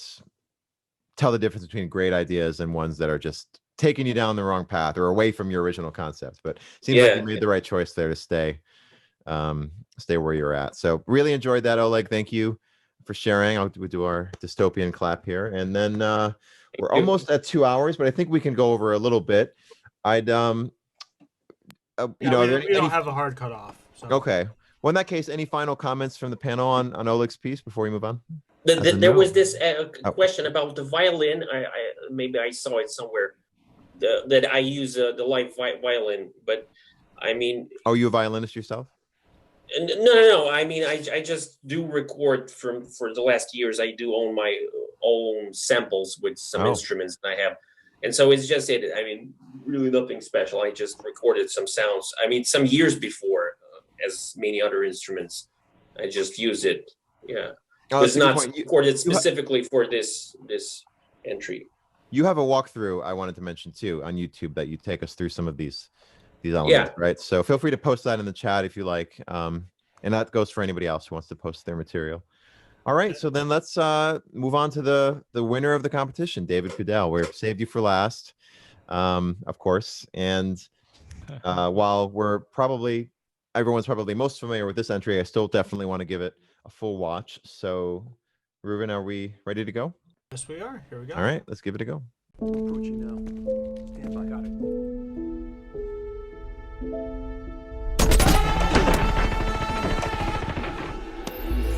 Verified. Enable semi-automatic control. Disable safety features. Maximum speed. Go.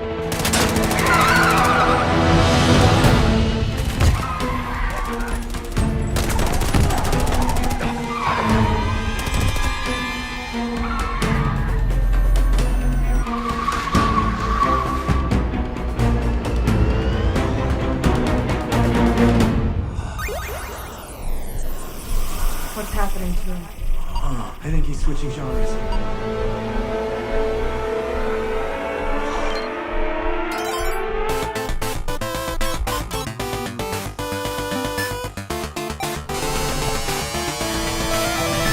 We need distance.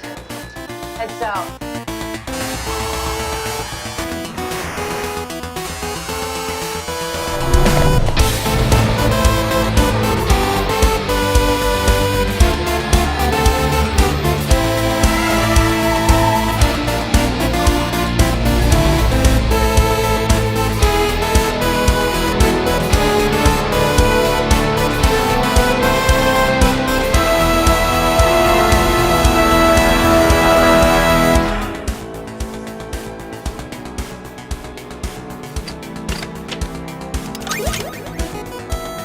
Is that a standard issue? No. It's not.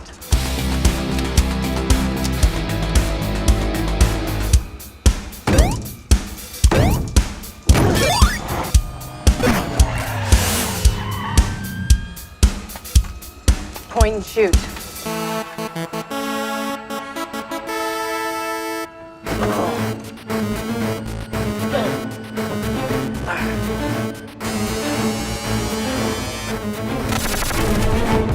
Police ahead. Maintain speed. Maintain speed. Sharp left. Now.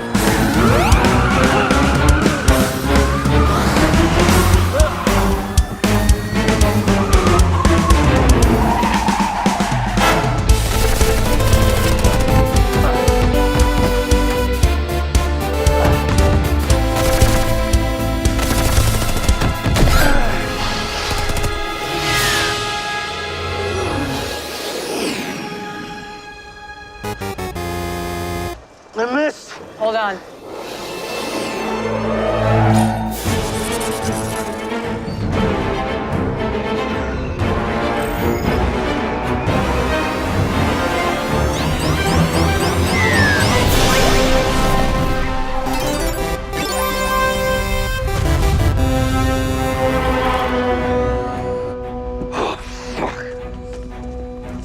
All right, I need you. Drop in, intersect, maximum speed.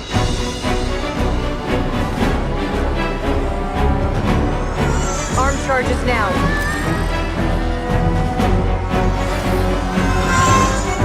Accelerate. Acceleration is 90%.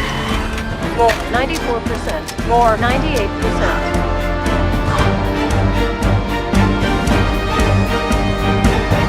Stop.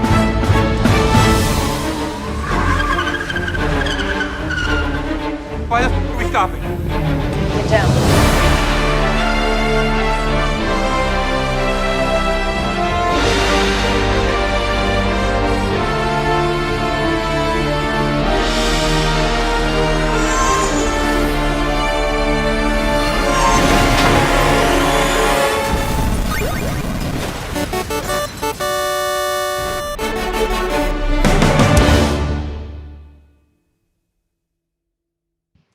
Great work, David. Yeah, we should clap in advance for this one, I think. And congratulations again on winning. 1 in 11,000. That's just mind-boggling in and of itself. But I can definitely see why, like if we're talking about standing out from a crowd, yours, I mean, leapt from the crowd, I think, in terms of a bold, unique approach to something, and also a really funny approach. You, like Andrew, you decided to just take it completely as a gag, and you actually knew about that intention, and just in terms of where the show was going as well, right? Because you were a fan of the series. Is that right? Yeah, I'd actually watched that episode when it aired, because I think this is like a few, maybe a month behind when the show aired or something like that. So it was actually one of the more strange episodes, I would say, of the show. So I remembered it really well, and the whole genre switch thing. So yeah. So you could have gone anywhere, right? You knew you were going to go really bold with it. You could have gone with a funk tune or a big band track or, dubstep. Why did you go with chip tunes? Why was that the genre you chose? There's just maybe three genres that I kind of narrowed it down. I knew I wanted to do a genre change because that's kind of what they did in the original episode. So, and I kind of thought, why are they picking this episode? It's because they know that there's so much potential for, a lot of variety of options. So yeah, it was either chiptune, I think waltz, and then spaghetti western was the other idea that I had. I heard that in there. I wasn't sure if that was intentional. Those trumpets, those are yeah, funny. I guess there was a little bit of that in that moment too, which I kind of used in the 8-bit part as well. But I actually had recently gotten that spaghetti western library too, so I was kind of like, ooh, that'd be fun to use. I think Fluffy Audio came out with that. Oh, I'm not aware. That's awesome. Yeah, it's a fun library. But yeah, I just thought chiptune for me, like looking at the scene, it just played out like a video game. It's a number of games that I've played, or and I just thought it would be really just kind of off the wall. And I kind of felt that even though it was a little bit out there, seeing some of the other genres in the show, it could work, especially if they were to make the video kind of match it up with that. But the idea of starting with something kind of simple musically, and then building in these orchestral elements as you go, just to me sounded like something that would just be fun to do. So as I kind of from the beginning never intended like I'm in this competition to win it. I'm just wanting to have fun with it, and also just to share my take and get people to hear my music, basically. So yeah, we definitely succeeded. I do love how you mentioned that melody and bringing the orchestral elements. You stay with that theme. You really commit to it. You have it in the chip tunes, but then you rearrange it to be this sweeping orchestral melody by the end. Was that something you had always planned to do? Yeah.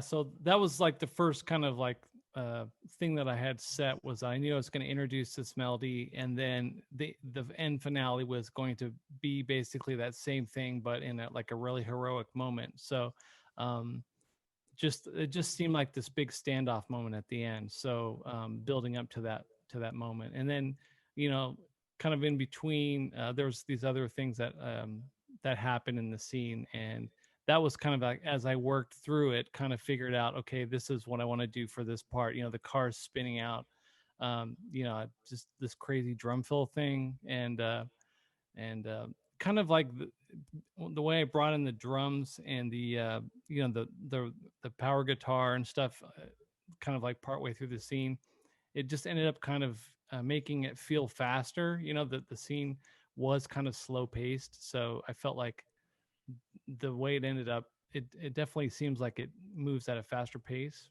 Yeah, I mean, the contrast between the chip tunes and the electric guitars and the orchestral elements, they all, whenever they entered, it was always a very big moment in a way. It really always felt significant musically. So I think that's part of why it felt helped the scene build more as well, because the music was doing some of that heavy lifting.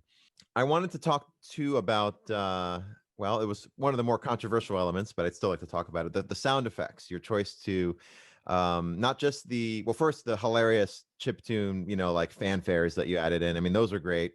I think where some of the more controversy was changing the cars and the gunfire and using 8-bit sounds for that as well. I think it was brilliant, but I'd like to know how you came up with that. And were you ever worried that it would count against you in this case? I think, well, it kind of goes back to that for me was once I decided to do the competition, I didn't look at any other entries because I wanted to just not be influenced by it to see what other people were doing. So, but in my mind, I had the feeling like there was going to be a lot of really crazy things that people were doing. Um, so I didn't feel like it was going to stand out as much as it did.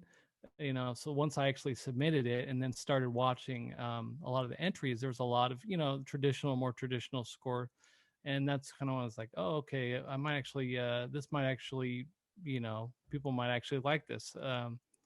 But the sound effects were definitely the hardest decision because I had them in there, and they actually are all part of the 8-bit library that I used was called a Super Audio Cart, which Oh yeah, I that's purchased just for the scene, basically. Impact Soundworks, right? Makes that. Yeah, they actually sampled Nintendo, Genesis, all these really cool video game consoles, and then in the sample library, there's these categories of effects that they actually recorded off of the consoles themselves. So I actually just play them in on my keyboard to the scene. I think basically as far as including them or not, it came down to if I'm really going with this concept of in his mind, he's now seeing everything through this video game world, then the sound effects kind of actually sell the concept even more. So I basically figured, okay, I'm all in with this concept. In his mind, he's hearing these sounds, and so that's kind of like why I decided to go with it. Yeah, and I just to editorialize a little bit, I think that was, it's easy to say in hindsight that was the right decision, but just in terms of as composers competing for contests, but more realistically competing for jobs, I think that what we're trying to do is show a production company what we can bring to the table in terms of creativity and ideas. We're not just there to imitate the temp score. We're there to bring something to the table that they haven't thought of, right? That's the best we can hope for as a composer. And I think that's the choice to go with the sound effects is an example of that.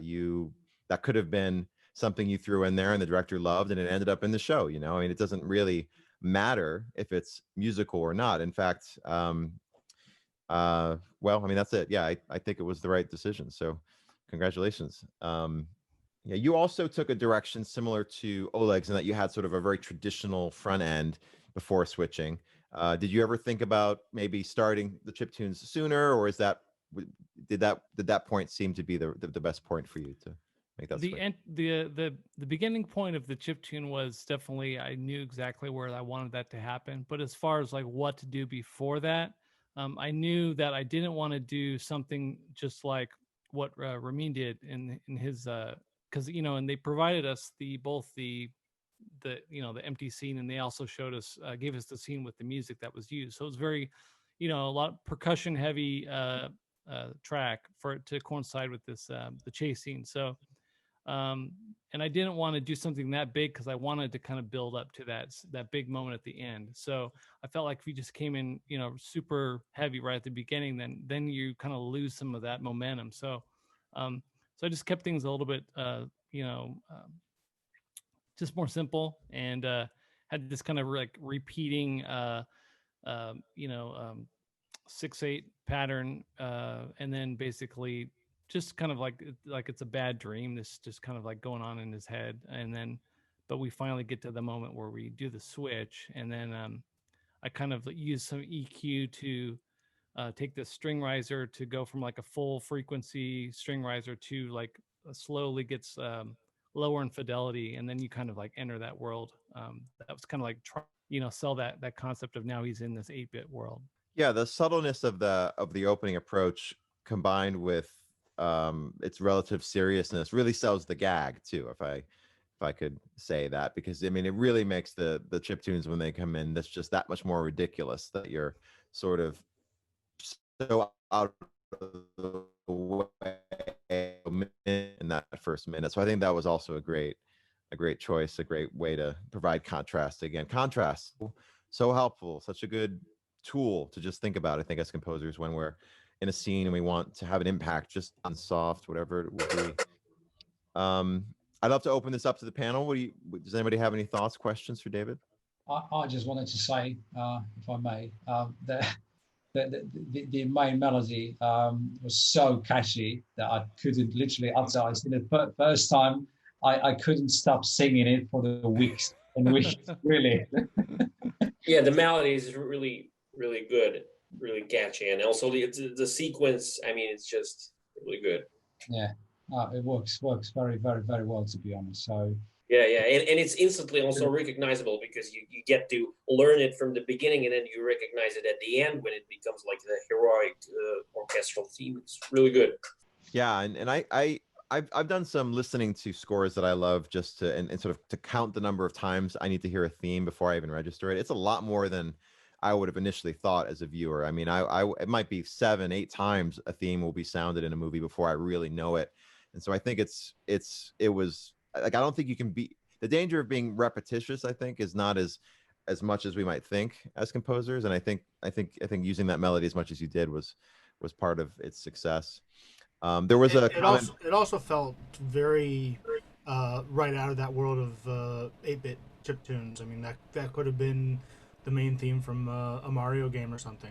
Mega Man or something. Yeah. Was there any particular influence? I mean, it sounds almost vaguely Eastern European, kind of like one of those Tetris tracks. Was there any particular influence on you?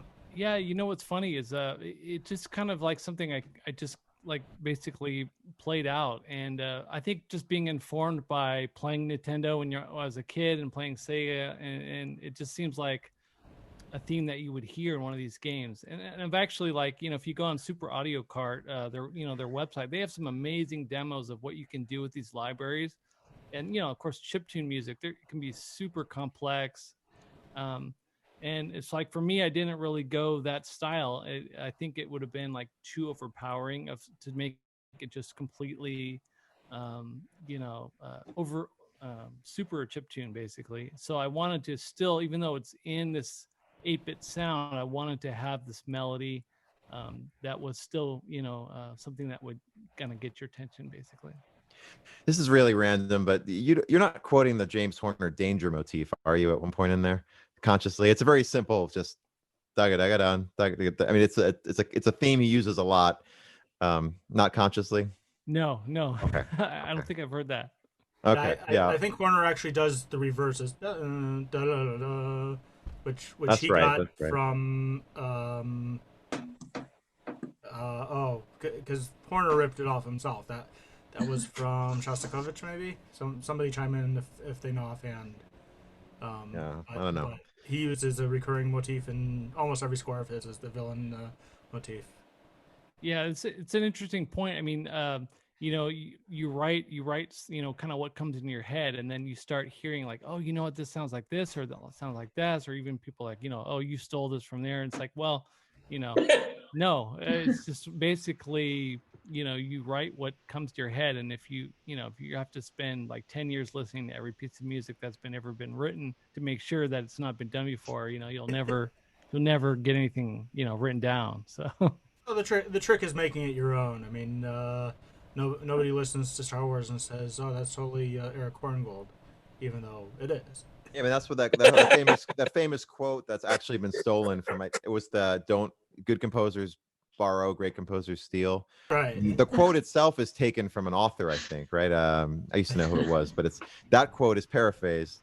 And what it really means is you just need to own it when you use it, right? And honestly, all music is just a remix anyway, if you get down to it. So I had another question for you, but I'm blanking on it. I'm going to go.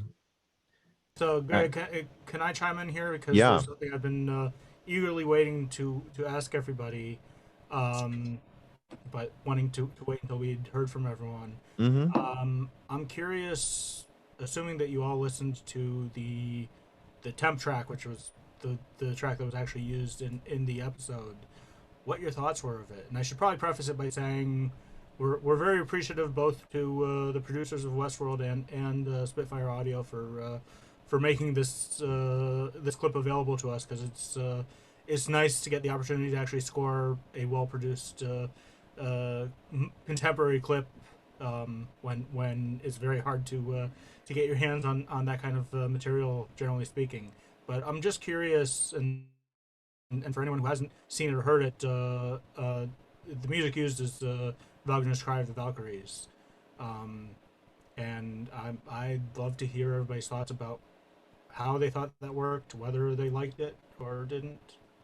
Well, I thought that it was a little bit strange because there is this the first part when it becomes obvious that there is this genre switch in his head, but then there is the whole like 40 seconds of car chase, and I didn't understood why it's being covered by this music that is from his head, because we don't see his face even. So it was not complete. The producers were not 100% wanted. What? It's not true. Yeah, it's a very old reference anyway to use that piece. I mean, the only movie we really think about is Apocalypse Now, which probably most people who are watching the series haven't seen at this point, since it's so old. It's still one of those cultural it's touchstones. It's very recognizable. I mean, of course, the Stanley Kubrick Shining that they use later. This one is probably the least recognizable in the episode, because it's kind of, I mean, Do they use the Bartok music for percussion? Celeste? No. They use the medieval sequence, which is called Dies Irae, the medieval sequence, and it sounds at the very start of the movie Shining under titles, but it's a very specific synth sound with this medieval sequence. So, any other thoughts on the temp score? I thought. Oh, sorry. Go ahead. No. Basically, go ahead. Okay. I thought it worked for the most part, but whenever you use a temp track, there's always a lot of little parts of the scene that get missed, and they're not highlighted and brought to the foreground when you're using a temp track. So when I did watch it, I was kind of looking at all the parts that I wish were brought out more by the music that was missed in that with the temp track, so I could figure out what I wanted to bring out with my music. Yeah, for me, it almost felt like, I mean, if I were to put try to wrap my head around what the filmmakers were thinking, I feel like, this is an action scene, so they're trying to figure out like what is the music for an action scene if it's in his head, without being, another action movie. It still has to be within this. It has to be different enough from Westworld music, and I don't know. I just feel like this might have been like one of those things where there was some like back and forth, either debate or just like consideration of like, what if we try this? What if we try that? It means possible that they just knew from the beginning that this was going to be the music, but it didn't feel like it was shot like they were going to use this music. Really, it seemed like it was kind of like added on top of the scene. So exactly. Yeah. Like I almost feel like somebody's like maybe even Ramin would have been like, okay, you want to pick a scene to try to score? Why don't you give him this scene, because this is a hard one, That was my thought as well. Although I will say that it seemed like the scene was edited to Cry of the Valkyries. A lot of the explosions happened right during a crescendo or climax in the music. So it did feel like it was informed timing wise, but I agree with both you and Rachel that it didn't really feel like it worked with the picture. And also the Apocalypse Now reference, that scene where Robert Duvall is leading the helicopter attack on this Vietnamese village, it's not really meant to be. I mean, we're horrified by the violence going on. We're hearing it hearing his character's grandiose feelings, but it's not really a kick-ass action scene where we're rooting for the violence. So it's a very peculiar choice, I thought. I think that might have been part of the problem, is they didn't know what would be the quintessential action cue to draw from, right? Because it just sounds like straight. It does sound sort of just like you're playing it straight when you do score it.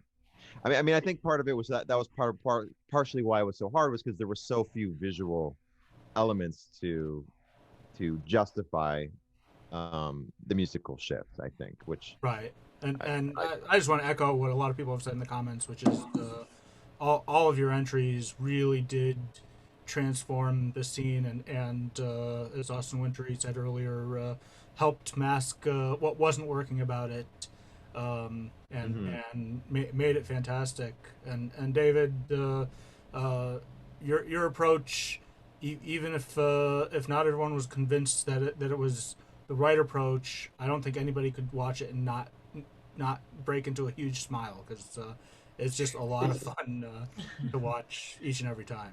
And I think you could argue too that, the winner of any sort of contest is probably going to be the most divisive, right? Because it's generally going to be a choice that's pretty bold, pretty unique. And honestly, we all have different tastes, and that's just the way it is with music. That's why music's so great and so beautiful, but also why it can be, I guess, contentious in cases like this.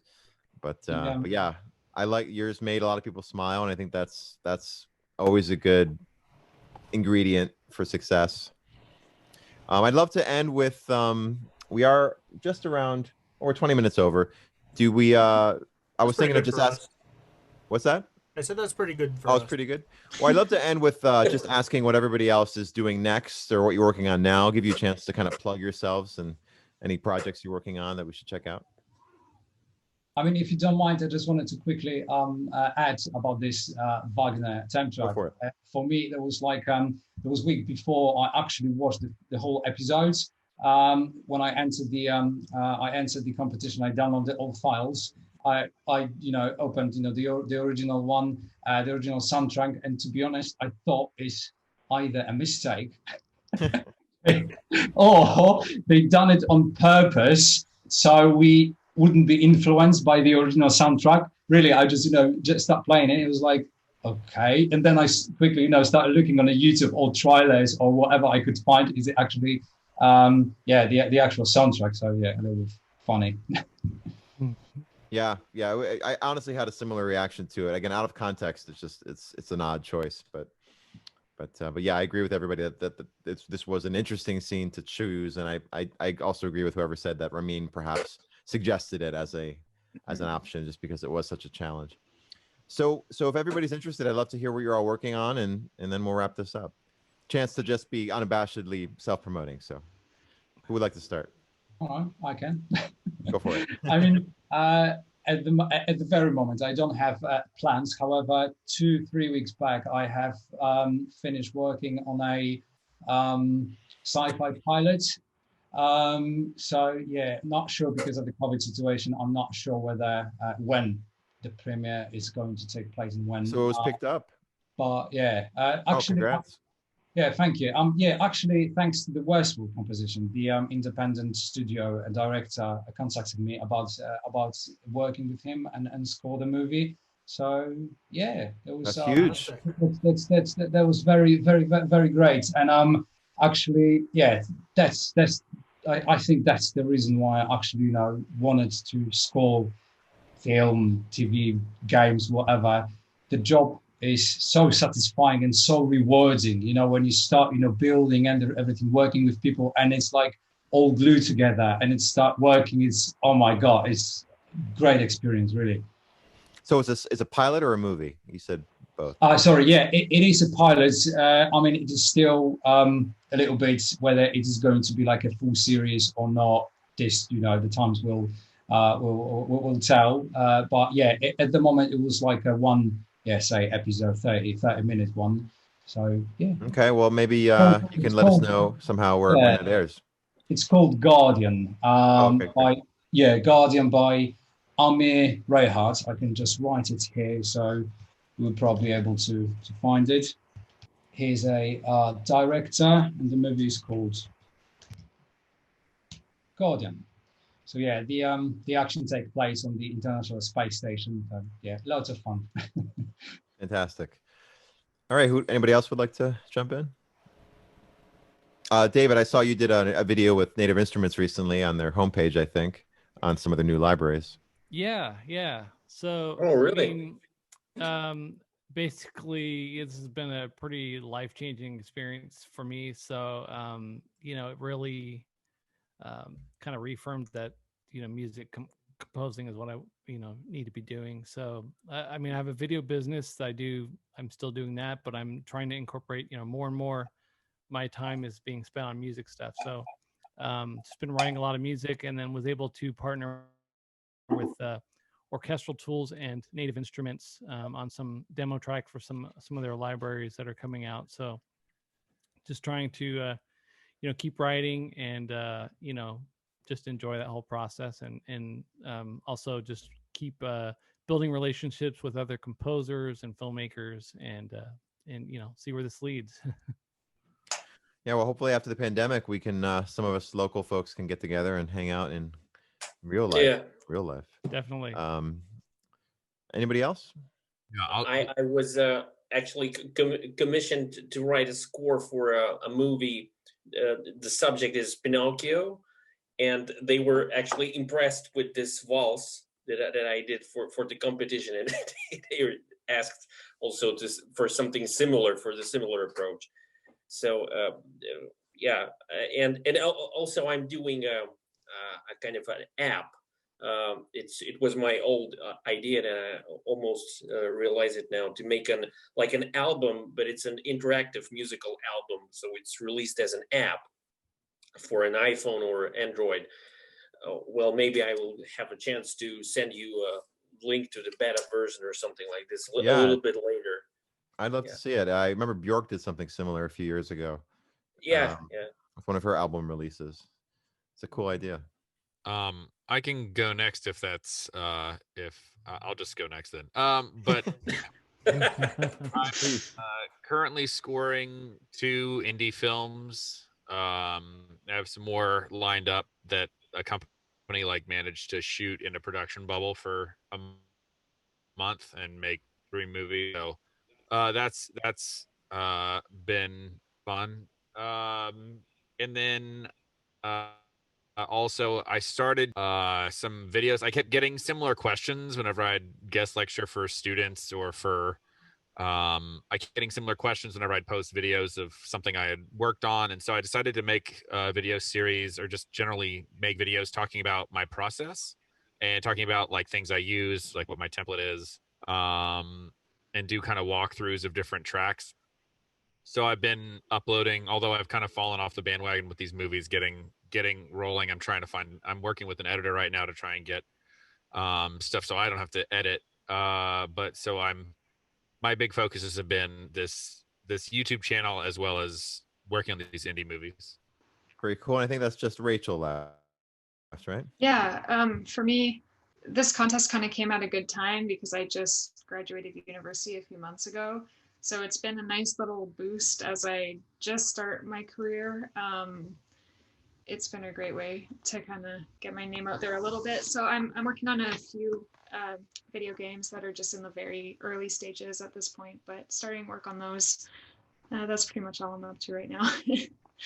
Do you can you say which games or which studio? I don't think they've really been named yet, so I don't think so. No worries. We'll keep an eye out for them. Yeah. And that'll go really well with I mean, I know you do a lot of video game covers too, right? So that makes sense. Yeah. Okay, well, cool. It's my first time with games, so it's a learning process, but I'm getting there. It's been fun. Yeah. The games thankfully can take a lot longer than other projects, so we can spend more time writing. Well, unless there's anything else anybody wants to add, I think that can wrap us up for the day. I personally had a really great time talking with you all. I really wanted there to be a little bit more of an opportunity to dive into your individual works than we got with the Spitfire announcement, and I think we did that today. Any final thoughts, or should we call it a day and go back to our lovely gloomy? Well, it's gloomy here in LA for once, which is nice. But Well, I just want to add thanks to Greg for putting this event together and hosting it, and thanks to our whole panel for agreeing to submit to this very invasive look at their tracks. Oh, was it invasive? I'm sorry. I thought it was. No, you guys were all fantastic, and it's been a pleasure to host you guys, and hopefully we can do more similar events. I'll just give a shameless plug to an event that we did at the ASA that was somewhat inspired by the Spitfire Westworld competition, where we had what we call the shortlist competition, where we had, I believe it was 12 composers. We've done 2 so far, and we should have some more coming up, where